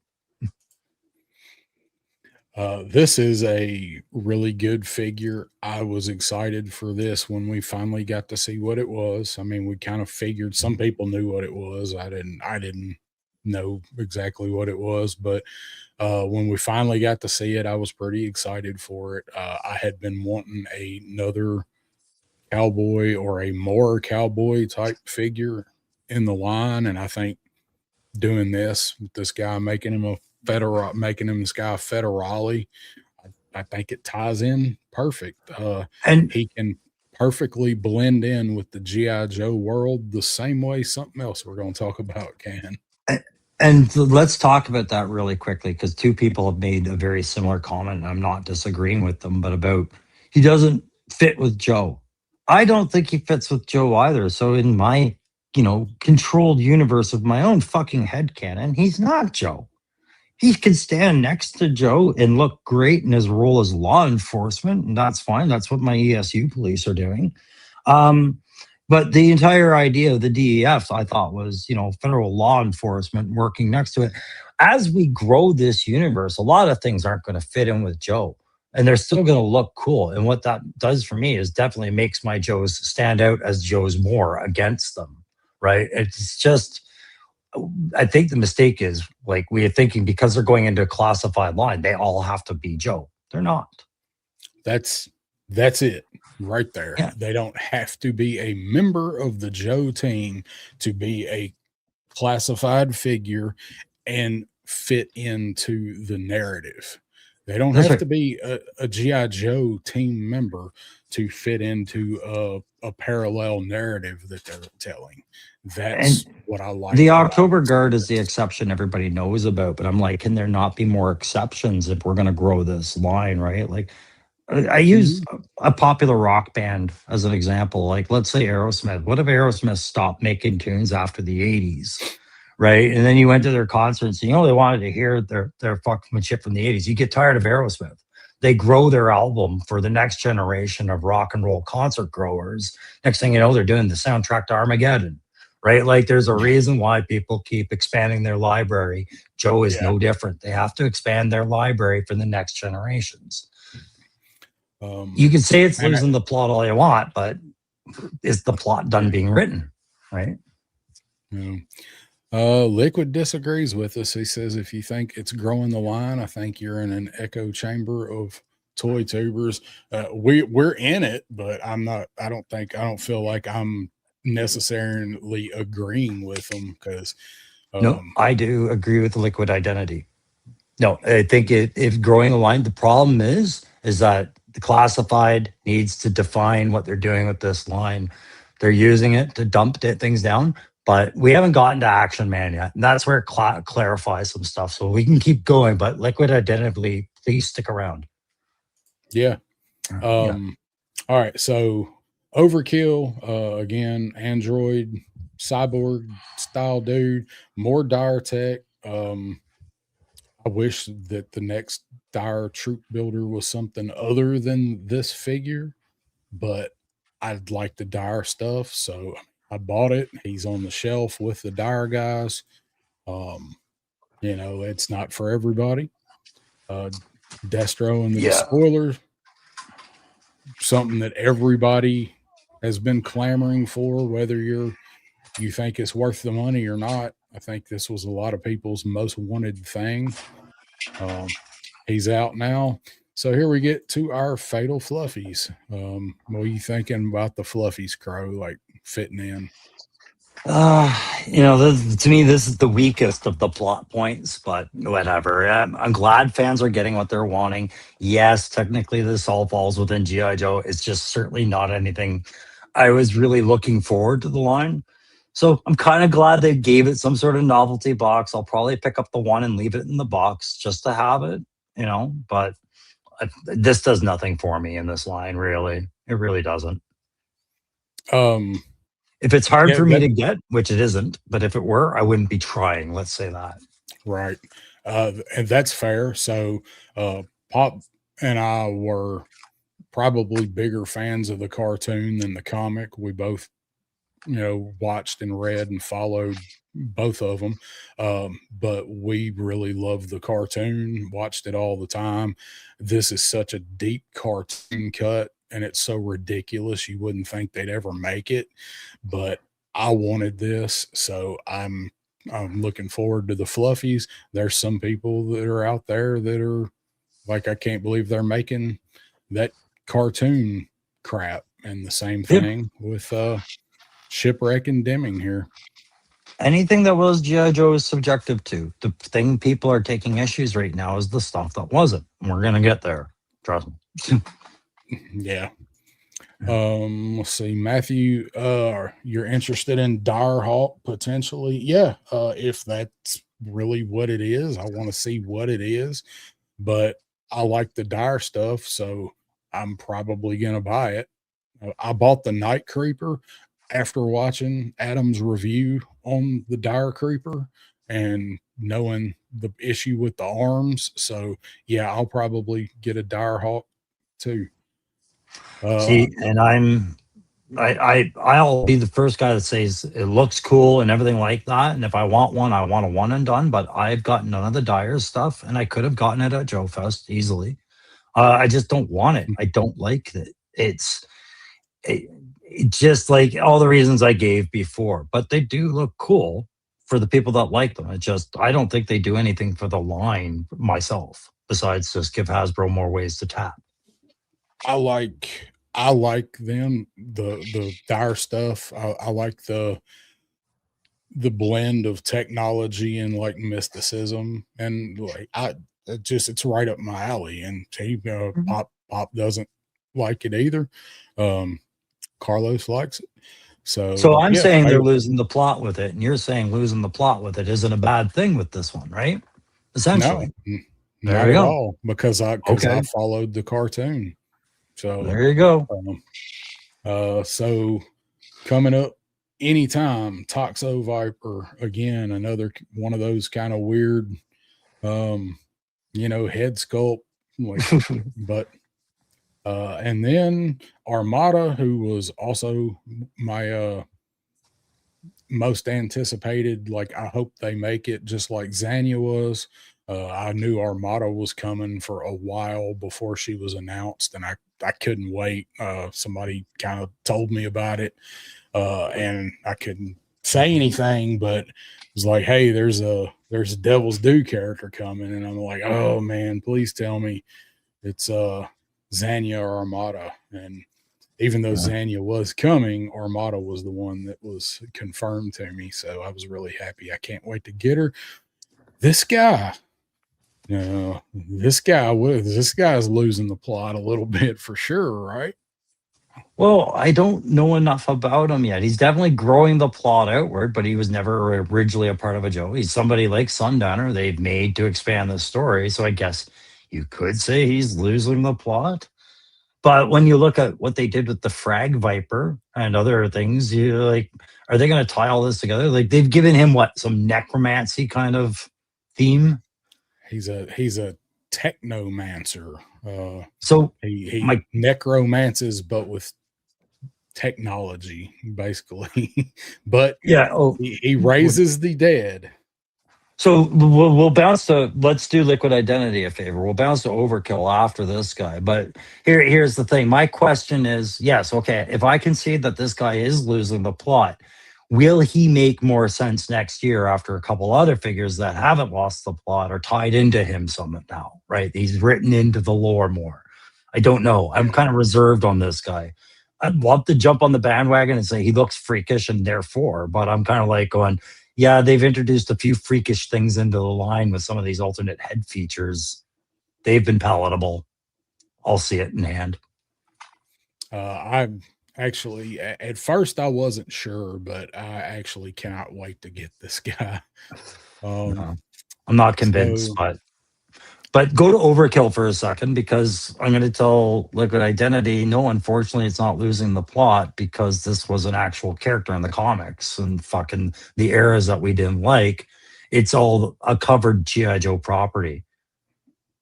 Like this was the Sonic Fighter figure, V fucking whatever, from 89 or 90.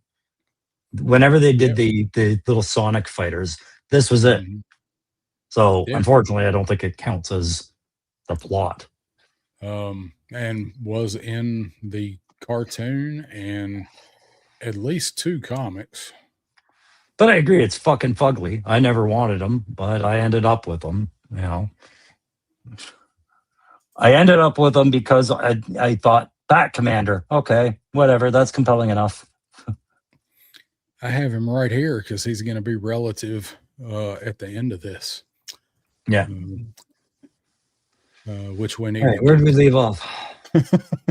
All right, Synapse, Shebang, Articus. Again, same thing with this version of Psych Out that we got coming up. He's a counter to the Dire Tech. Like, you know, he fits in that plot, whether you like the Dire or not. He was an opportune character to do with it too, because his kit, like you can give that to him in the retro line, but updating him, it was all sci-fi kit. So you just update your sci-fi and you can have a little Band-Aid counter to the Dire Tech now through this character. I liked him. I don't necessarily consider myself a fan of the character to begin with. I don't think I had him as a kid, but you know, he is G.I. Joe. I had him. He never survived a battle. I think this version looks better and is going to be better than the inevitable retro card that we're going to get for him somewhere down the line. And then pretty much the rest of what we got is, you know, stuff to, you know, it's nothing out of the ordinary. This is all stuff we would expect or as a repaint or coming down the line. So, no, go back. I'm gonna say it's not losing the plot, but it's definitely taking your reuse factor for granted. Let's have a little quick look at Dusty and Sandstormenegger over there. That is dog leg reuse. Like simple as that. Okay. They used dog legs and they needed to sculpt something different, but they refused to. So now they're getting mocked for their puppies. It is what it is. I wouldn't say it's losing the plot, but it's definitely forgetting how much people pay attention, right? Because this came out the day this picture came out, right? The Uh, Sandstorm and Egger figure. I like Dusty.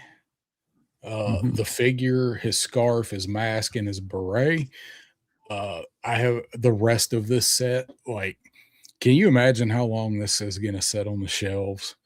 Like, you thought Naugahyde set on the shelves. Like, this thing is going to go on clearance in the first 2 months. It's out at Target. Oh, and customizer is selfish. You will love that, right? Because I think Oh, the yeah. Dusty Buck's a good one. It really Dusty is. looks good. Yeah. Dusty Nonetheless, looks good. it wasn't relevant. I just wanted to point out that we haven't forgotten about this fucking coyote. No. And Liquid, I know it sounds like I am like totally disagreeing with you. I'm not trying to be argumentative with you. I see your point. At this point, Joe is losing its core identity. I can see where that could be the point of view. It's not mine, but I see it. I recognize it. Oh my God. Overkill reminds me of my half brother at a certain club in Nashville. I'll let you explain that on Saturday, Sunday if you want to. And see, this is me. I want a second one so I can do a little something with a mashup, Jeremy. Depending on canon, Overkill is the Assault Viper. So yeah, that's what I mean. You can't really omit him just because he's hideous. It's there's enough to tie him into the lore to say that he belongs there. But let's go before we go to Action Man. We gotta talk about this one that's also in the thumbnail. Yeah, so this is losing the plot. You think so? Yeah, I absolutely do. All right, and it's fine.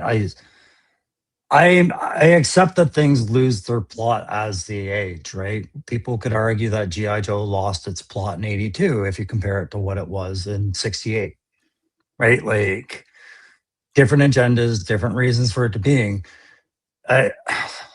If you care so much, yeah, I can go, yeah, don't buy it if you don't like it, whatnot. But it's just like, man, in the end, it's what you're bringing into your shelf, right? If you don't like these things, but we have to get to Action Man to really get the core point across of what we need to see, right? So I don't really, you can't really argue against that. Yeah. Joe has no core identity anymore. So I look back at, guys, I keep saying, like, if you want a perfect synopsis of what Joe looked like in 82, not back in the beginning, but in 82, when this really took off, this was all about reigniting a patriotism and a love for your army after a very unsuccessful Vietnam campaign, right? People were falling out of love with the U.S. Armed Forces. Recruiting numbers were dropping. This whole trifecta of the cartoon, the comic, and the toy was massively successful on all of that, but it doesn't work with this generation anymore. Not that way. So now they're going to grow the line and do all this other stuff. I'm glad we have the comics and all the other old figures to remember the old line by and say that that was our Joe, but we are looking at the beginning of someone else's Joe, unless they do a couple of things. Where'd you go, Darren? So I just killed my camera for a minute. I had to take some drugs. So I like what Carlos says here. Laura Croft, cool crossover, not a Joe. For me, depending on where they go with lore and the story, this works the same way Sundown works for me. She can be her own thing. And I said this as soon as we heard that it was coming and saw it confirmed. She can be a consultant. So Joe has to go to some remote island looking for an artifact and they run into her or they hear about her and they hire her to help them find it. Like, she doesn't have to be a member of the team. Like, she already has her own guns. Maybe she's licensed to carry. She doesn't have to be a G.I. Joe team member to work in the story. No, but Does she have to have the GI Joe label? Like, this is where I'm siding with some of these people, right? Like, Okay. look at the amount of money they're asking for this figure. I get it. You're co-sharing a license. You're going to pay some to this and whatever you're doing. You put it on this retro card to look like GI Joe because you want it in the line and everything like that. And then you do this exorbitant price. Yes, we could say we're going to retcon it. So Laura Croft has always been possibly workable in that Joe line. I don't necessarily think that's terrible, but it's definitely not part of the original plot. And people are really upset about it. And the reason they're upset is because we're calling this G.I. Joe.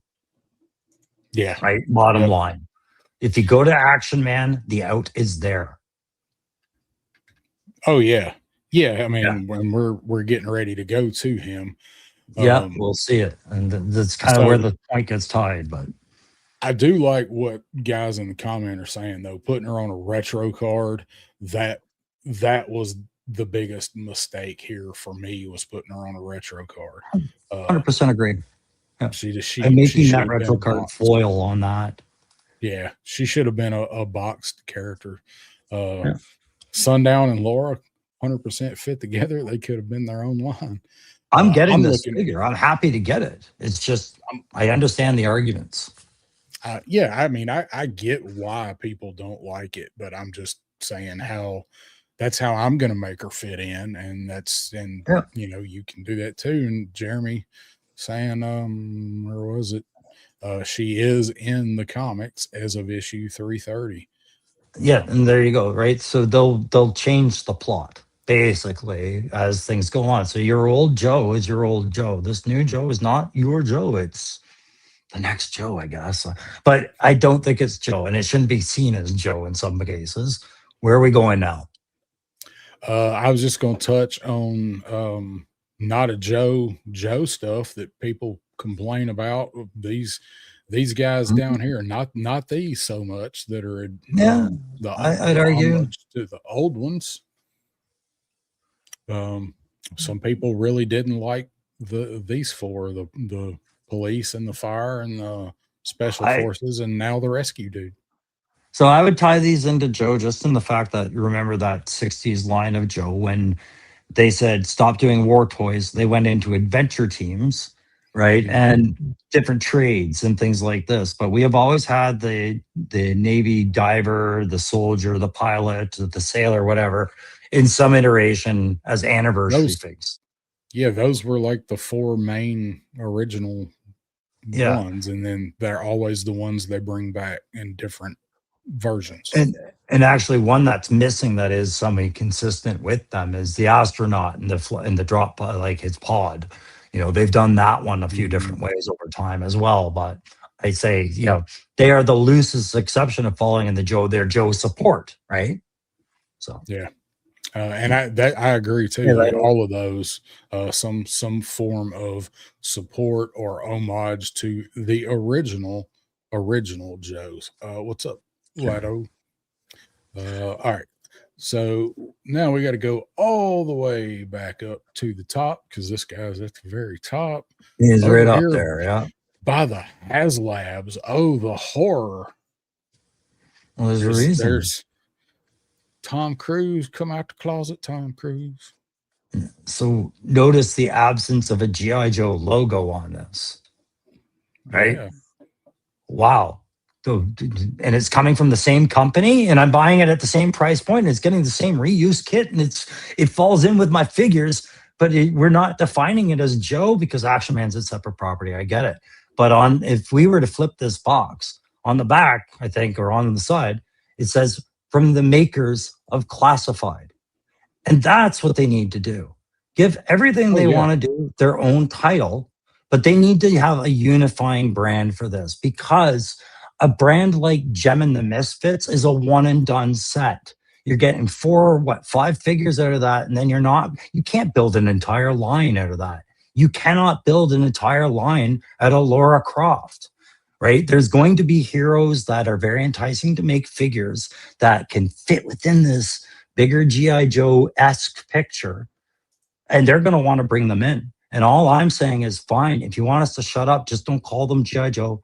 Say from the makers of Classified. Unfortunately, zoom in on that. Does it actually say this is GI Joe, or is it saying from the makers of GI Joe on the back? I only saw can't the one zoom in. Yeah, I can't zoom in. It says from the makers of GI Joe classified series.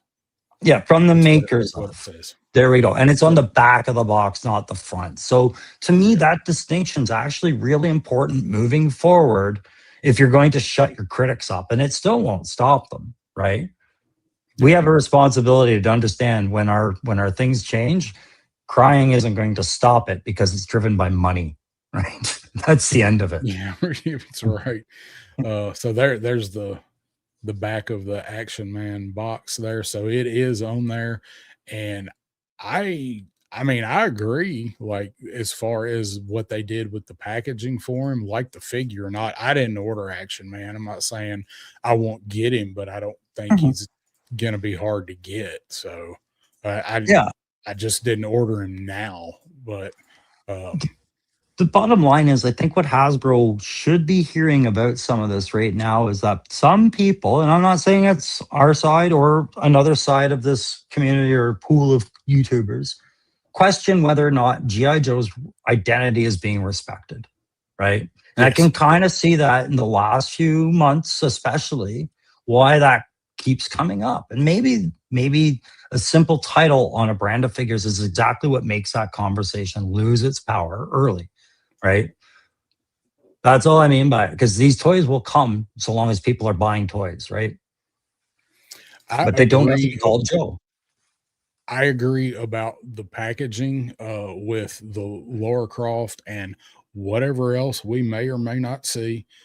I think they should do the specialized different packaging and do exactly what they did on the Action Man.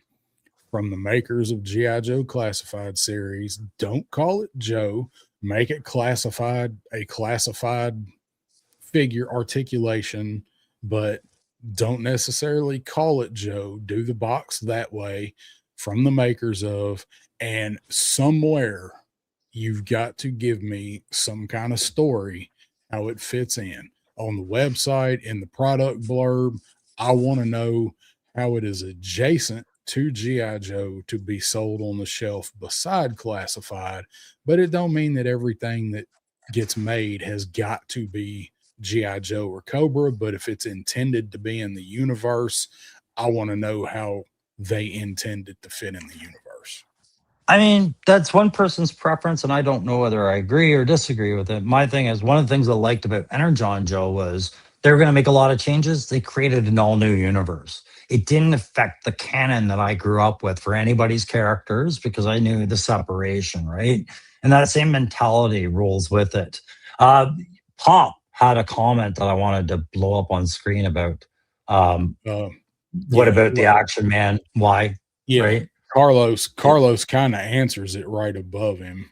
Right above him, and I have my take on that too. And this isn't a guilt the Americans or anything. You guys forget about how much impact this line had internationally, right? And Action Force and all the UK properties have been reflected in some way through deep cuts on these figures, like the odd Big Ben or that variant of Quarrel or Outback's variant, even Glenda, right? These were international figures.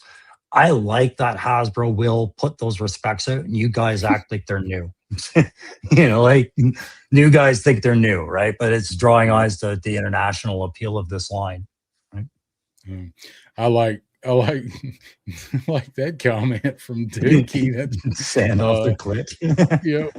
Could be wrong. Last I checked, it was a free world. You don't like it, don't buy it, and quit bitching about it.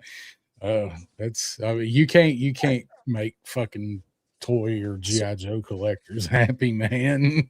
No, and it's futile to even start pointing fingers and laughing at them, right? Because we've all conceded the reason that we came to this line was the nostalgia. That means this connected with us at some point very formatively over our years. How that connects with everybody else in this friggin' YouTube market is going to be different. Right. So we're not all going to see it the same line, but I really like the amount of passion that people protect this thing with at times. Right. Like it's important to them. And I think we should appreciate that, if nothing else. it gets a little too gatekeepery for my taste sometimes. And it's taken me a while to come around to the idea of the new characters and new ideas and stuff, but I mean I do like it because now I can make it work. I can make it, fit in. But yeah, Dookie's got the idea. I'm just happy Hasbro's making something my son and I can enjoy. That's because that's what it really ought to be about right there is trying to get the next generation to carry on in some form. Yeah, and it's just Clint? yeah, the fun in toy collecting, if you can't complain, no one's going to stop complaining. But I mean, I wish we could leave it at the complaining. But then what ends up happening is people start getting cemented, and then the personal shit starts coming up, like name calling and stupid stuff, like we always see. And I'm like, it's just over this ideal of what you think your Joe collection should be, right? And I'm like, Hasbro is the only one collecting what G.I. Joe is going to, or controlling what G.I. Joe is going to look like in the future. So long as they're putting that label wherever they put it, right? That's, to me, it's, yeah, don't buy it, but also just protect what you liked about it from the beginning and try and ignore what happens next because it's coming. Yeah. Yeah. Kitchen sink line, quite possibly. Yeah. Pop saying, how big are they is the question, like overseas. And it was huge over in England and Great Britain. Yeah, that was their Joe. I mean, it was freaking massive. So Jim, I want Jim. I like Jim. I watched Jim. I'll still throw Jim on sometimes and watch it. I liked the cartoon. It was no better or worse or cheesier than G.I. Joe or especially Motu. Transformers cartoon is a hard watch these days. But I actually did watch Jim, and I've been like saying for a long time it'd be cool if they made a Jim figure, but I'm applying the same thing that we've talked about to bringing Jim in. You said USO, like holograms. USO show set. They don't have to carry guns. They don't need guns. They don't have to be soldiers to be in the same world, which clearly they are. Like they're part of the same universe. I mean, it's on the Cold Slither box. So I think you can make it work. Will everybody buy it? No, there's going to be people. It's like, hey, you stupid girl stuff. I don't want it, but I like it. I think they make good figures. Shipwreck needs somebody to hit on. It's, to me, it's okay. So one of the big arguments I heard, and I touched on it on when I was doing the stupid diorama shit, was people say you can't world build this line. And I'm like, well, you can't if people are going to constantly tell you, like, don't, right? So here they are, they're trying to world build, and a lot of us are saying don't. I personally don't think that Gem and the Holograms necessarily belong under a G.I. Joe flag. I do think they're entitled to their own 6-inch line that would be compatible with classified. That's kind of what I expected after I saw the Cold Slither Nod anyways. But if there's any validity to the idea that they're going to classify them up to make them, to change them, to make them tactical in any way, I'm dead set against it. I'm like, now you are desperately ramming square pegs into round holes. That's not acceptable. Like, if you want to have little groupie Gem concerts on the side for your classified collection and have them represented, cool. But if you're going to force feed them into a Joe lineup, then I'm like going, yeah, that to me is not desirable. To a lot of us, I don't think it is. It's less desirable to me. I want the figures as long as there's some semblance of this on screen the cartoon outfits. Like, I want them. I do not want them shoehorned into having to be like on the team.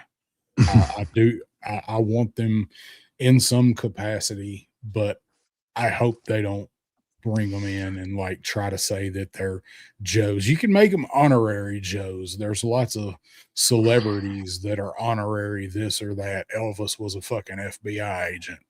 So Yeah. And this is why I keep going back to, I think what Hasbro really needs is to create a third line that is just a general hook line. Like, I give it a generic title like heroes and villains or whatever, and just throw all this shit into that line. Right. And from the makers of Classified will get you out and can calm some people down. It won't calm everybody down, but I don't think anybody really likes being told they're stupid or they're dumb for not liking something, right? Nobody wants to hear that they're an outcast because they like this set and they want this for themselves, right? There's got to be a better language than that. Well, that right. It kind of goes back to what I said in the beginning from what I wish they'd have done in the beginning, toward the beginning of the line. Branch it off. They could, like exactly what you just said, have the adjacent stuff in there, the Lara Crofts, the Action Mans, the Gems. You could put the legacy figures in that. Sure, if you're going to continue on with that, yeah. Right, you've already gone past what was nostalgic, so anything. So we got one more order of business we'll run through real quick. We were going to pick some a couple disappointments and a couple things that we thought were better than what we thought over like the last year and a half. I have two things that are better than I expected and two things that were somewhat disappointing. Okay. Well, let's start with yours because I got to remember mine. I touched on this yesterday thinking about it, and I don't remember some of the ones I did. So I can freestyle. It's fine. All right. Well, I'm going to start with the two things that I thought were better than what I was expecting. And I've already mentioned both of them and said exactly that about them. So there's a reason that this guy's sitting over here by me. So it's Overkill, just because I had the slide saved. I really like this figure. I didn't know what to think about it when I saw it. I was disappointed that this was not meant to be Robert Skelton out of the factory. The colors are weird, but I just love this kind of weird stuff. And this is a fantastic figure. The way it poses, and you do get a lot of variations on what you can do with him with his little arm attachments. Of course, I don't have his gun on him, but I really, really do like this Overkill figure. I've really enjoyed posing this thing and doing pictures with it. And like I mentioned, I want to pick up a second one to see if I can kit bash me an actual Robert Skelton Overkill. It's funny because I actually have it on video why I hate that figure because I broke it right away. And then I remember that. I think that's one of the dumbest figures that we could have gotten in the line, but there was some redeeming qualities to it. I won't say it wasn't without, but I knew that was one of your favorites this year. Right. I would say the one that impressed me the most this year, and there's a caveat why, and it's not a good caveat, was the Hydro Viper. And the reason why was because after I experienced everything I experienced trying to get airtight tubes and everything to work, and the Hydro Viper was relatively simpler, right? And I was like, go figure. I never liked this figure as a kid, but I like it better because it's less of a headache than the figure I did like as a kid, right? And that's not a good feeling to say about a Wave at all. I really like the original Hydro Viper, and this one's great. And the hoses you were talking about, and they're so much smaller, and they actually fit. And then you got airtights that are twice the size, and they won't stay in. So airtight feels like you should have a set of model glue with them, like he's a model kit, and you're putting his kit together, right? It's not the same play experience at all. Which was disappointing because other than that, I think the figure is great. And I like Airtight. I was really excited for Airtight, so he kind of let me down a little bit. I want to see, Adam, when you get Overkill, I want to see what you think about Overkill, because I know you've got to not like the aesthetics of him. Just knowing you, I know you've got to not like the aesthetics, but I want to see what you because think about, yeah. the lime. I want to see what you think about, like, just how he moves and poses and stuff. Great in a Wham video. Yeah. My next one is also one that we just talked about and just mentioned. This was my other one that really impressed me. Ninja Zartan. I never had the original. I hated the idea of this figure when I was a kid and realized it existed. And I went ahead and picked this up, and I'm glad I did, because this is a damn good figure. Again, so much fun to pose. He stands well, moves well. The accessories, you can do a lot of cool stuff with. I just like the design. They kept the design and somehow made it cooler, like made it look better, even with his green ass pants. But so he was my next one that was much better than I expected it to be. How far back are we going for picking ones that impressed us? I was saying probably the beginning of 25, like the beginning of last year and a half. I'm going to throw this one in the ring. I never did a review on this one, but it was hands down like probably one of the best outings in their category. CoverGirl, retro card CoverGirl, to me was like this huge breath of relief for the retro line as far as what it could do to support the classified line, right? Give you something different without an interference to anything else, right? Yeah, that's a good figure. Yeah, and it was just so simple, plain, there wasn't a ton of kit. The kit made sense. Kit was painted, and, it was just fucking basic. And you didn't pay it, and it wasn't an exclusive. Good to go. Got the sledgehammer, a couple different hairstyles, hat. She got that pretty little smile. Can't deny that. Man. Yeah, she's cute. And she wasn't overly sexualized like she was with the other version, right? Like that one was clearly an Angelina Jolie bust feature. So yeah, I gotta get my hands on Armada now.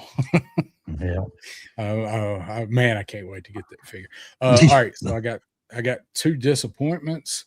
This sumbitch right here is definitely one of my biggest disappointments.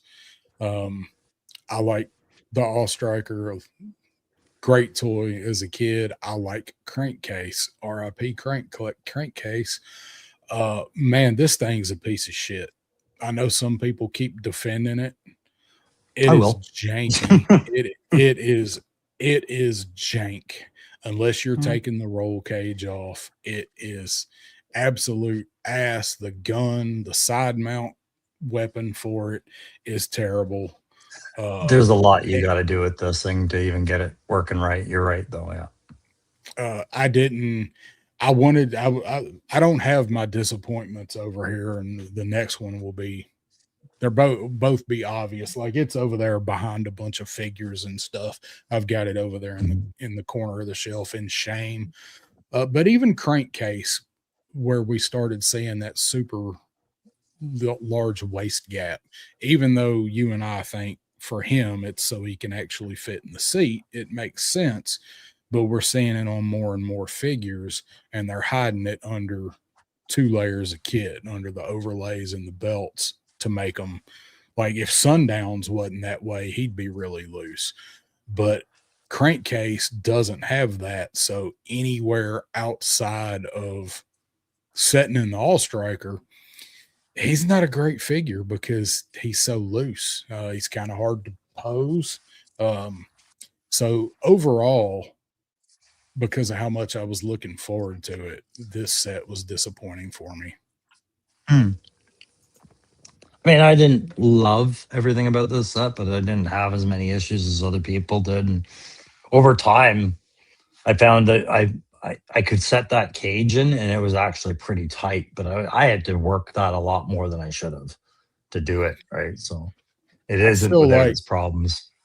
every time I move it around or change the configuration or something, I feel like I'm going to break that roll cage. And yeah, you've got to hold it from the bottom. If you do it from the top, you're going to break the shit out of Well, it. I take those pegs. I'm gonna feel like Jason Mewes talk about Click Commander right now, but I take that peg and I take that ass striker and I take that peg and I just get in there, you motherfucker, right? And I press real hard, and then I repeat that 6 times, and then I go back and get the ones that popped out again. Oh yeah. Carlos says Budo. I almost Budo's a went great with, candidate. Yeah, I wasn't I, sure how far al- back to go. I almost went with Budo, but by the time people started getting Budo, I did not pre-order Budo because I hated the original one. I didn't have it. By the time people started getting Budo, I'd already come to realize that that was a much better figure. So I wanted to go with something a little less obvious for me. Disappointment. Biggest for you? one so far. Honestly, the one that occupies the most headspace timing is disappointing, and I don't even have it in hand to look at a box. Is the flight pod and the ferret, the new one coming out. That thing just reeks of just transparent money grabbing to me, and I'm just stupid enough to say that I could end up with it if I saw it the right price, but I really don't want it, and I don't mind getting the Snake Eyes figure. I think that's fine. The ATV looks okay. The flight pod will only look good if I really develop my red things later, like the new snake armor, which I don't want to buy, and I don't need another Viper. And all 4 of them Yeah. together just feel like this big fucking fuck you. You know? Yeah, it does to me too. I've got, it's not that I think it's awful. It even looks okay. It's just, it is all complete reuse that they just seems like they just spitballed that one together. And I don't need any, I don't feel like I need any of that stuff. That sets up what, 110, 120. Yeah. If I found it for 75, I'd probably pick it up because it's, but I don't feel like it's for me worth what they're asking for it. Just I want the Viper. I want the 788 Viper, dude, and that's really all I want out of that set. Yeah, see, to me, like I wouldn't even mind it so much if they just were really upfront about this. You know what we're gonna do? We're gonna maximize our reuse budgets, and we're gonna do some reuse sets, and that's just to get the max out the molds. Hope you like them. Here they are, padow. But it's this fake excitement they generate about these things. Like, we thought this would be a really cool idea. And it's like, no, you weren't driven by cool at all. So fucking stop saying it. Right? No, not one bit. Nope. So Frank saying the All Striker, remove the back roll cage, change the top cannon and wheels from gridiron, and it's perfect. So after I paid $110 for it, I got to pay another $100 to make it anywhere close to what it should have been. No, sir. Not me. But the answer is actually yes. That's what you are to do. Yeah. That will solve your issues. Hey, we got to move things along. My headset's going to dive in. I'm going to have an audio issue soon. All right. I have one more disappointment. As much as it pains me to do this, didn't get this guy out either. Swile Weasel. I had really high hopes for this guy because he's one of my favorite Cobras. The whole helmet system, the flight charts, you look at them wrong and they fall off the pants. The breather, the mask, like it was just way over designed and none of it works. Like the outfit itself, he looks fine. I like the head sculpt, I like the scar and shit. And he also is a little bit loose. Like he's not a very well put together figure, I guess. So much as I wanted Wild Weasel when I finally got him, it's just like, man, come on. How do you take some of the characters that I'm really looking forward to and fuck them up? So I didn't get him out. He's in the Rattler. He's pretty much just gonna stay in the Rattler unless I do some comic panel recreations. So Wild Weasel was my other disappointing one. So I have one more to say what impressed me, and I'll just because I wasn't prepared, but one that keeps coming in my head that people forget about: Night Force Quick Kick. Yes, it was Never thought. Yeah, I never thought about reusing a quick kick and coming up with the image they came up with them, but I thought that image really worked. And I felt like that was them repainting an old ninja helmet that they got with the Blue Ninjas, giving that a whole new thing for quick kick. It was a nice ad with it, but it also opened the door a little bit more to me accepting all these other alternate head features that you were getting with Dreadnoks and other things. I was like, oh, we're getting second heads. So by the time we got to the Ninja Force, Jabang and Scarlet, I'm like, par for the fucking course, more heads, right? Like, right. Slice and Dice had those. Yeah. So I don't have that set. That's one that I skipped, and I now want to go back and pick it up, and it's creeping up there. Like it's gaining some dollar values. I actually looked for it at both of those cons that we went to. I looked for it at FarleyCon, and I looked for it at the Kentuckiana show. And I don't think I saw one at FarleyCon. There were two at Kentuckiana, and they had like $75 or $80 on it. It's like I just paying that. I got to get with Woody. I think Woody said he had one he'd let go for pretty cheap. So I probably don't want to sit on that too much longer then. Nah. Yeah. You have pop blender syndrome. Darren shows Wild Weasel, and I'm reminded my Rattler I bought on Christmas Day is still in the shipper box. What's with you guys and your syndromes? Pop could have had probably one of the first 5 reviews up on the Rattler. I remember. I think Spec put his up like the first, but Pop got his that same week. And it just sat there in the box for like a month. All right, it's time to get out of here. I think we had a good show, which ran way late. I got to be up in about 4 hours and 15 minutes, but I'm waiting for you to say that. We had a good show. We've had a good crowd tonight. So I like to see, man, a lot of crowd participation with a lot of our friends. We had some, opinions that didn't agree, so nobody's calling anybody names, like not really, but out of just fun, like different perspectives. So I don't think they have lost the plot. I think they have started writing spinoffs for the plot.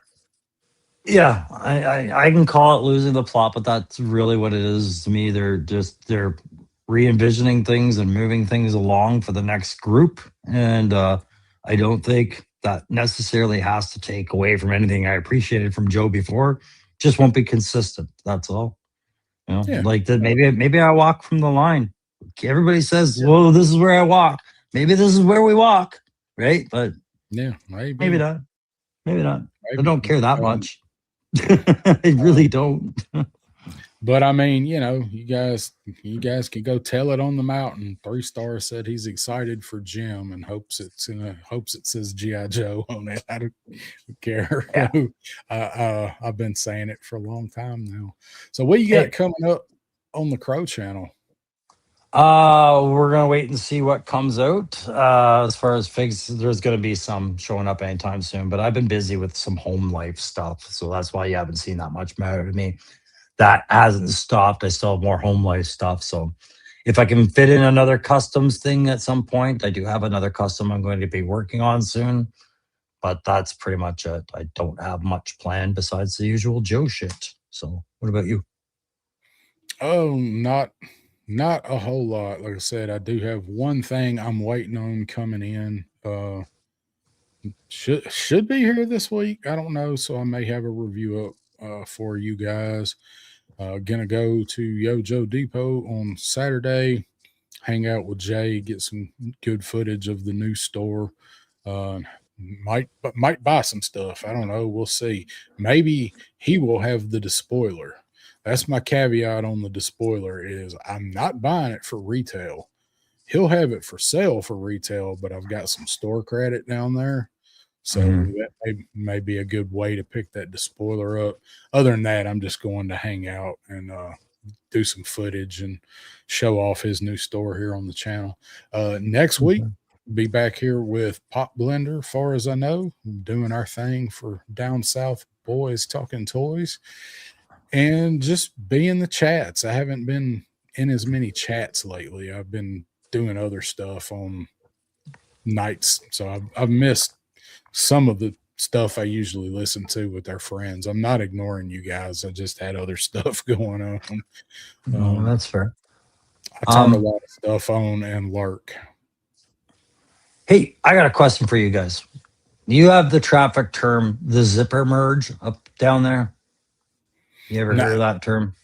Oh, yeah. I don't think it's widely known, but I mean, we definitely have it. Some people say it. Some people just say merge, but yeah, zipper is the way to merge traffic.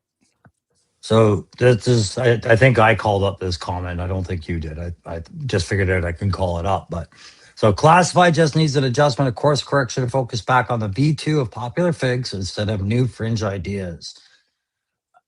I've been agreeing and disagreeing with you throughout the night. This one I'm disagreeing with. I think what they're doing is called the zipper merge, where you let one V2 in, you let a new idea. Old idea, new idea. Old idea, new idea. That's what we're going to watch. And that's why we're always going to have something to say about every wave that's both negative and positive for the rest of this duration. Yeah.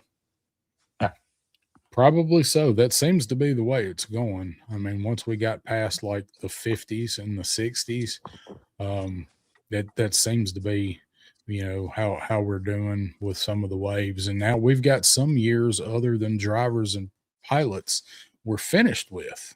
Like the year's done, 85's done, 86 is done. So where they go and now? They still want our money. Yeah. Sorry, my headphones are dying, so I'm just switching over to my speakers. Okay. Yeah, they definitely want our money going to these 5-figure waves and $65 deluxe shits. And we're gonna keep giving it to them. Yeah, I'm gonna give it to them till we don't. All right, we're gonna roll up out of here, y'all. 35 of you still watching here or there. Hit that like if you don't mind. If you're watching the replay, hit that like button. Leave us some comments on either or both channels. What you think? Do you agree with us? I know I probably said some stuff that won't get agreed with, but that's okay. We don't have to all agree. We just have to try to not all be dicks to each other while we don't agree. That's what we need to work on. But take it all in stride, right? All right, my brother, we're gonna get out of here. Chat, thanks for hanging out. Love you guys, and we will see you in a couple of weeks. Peace.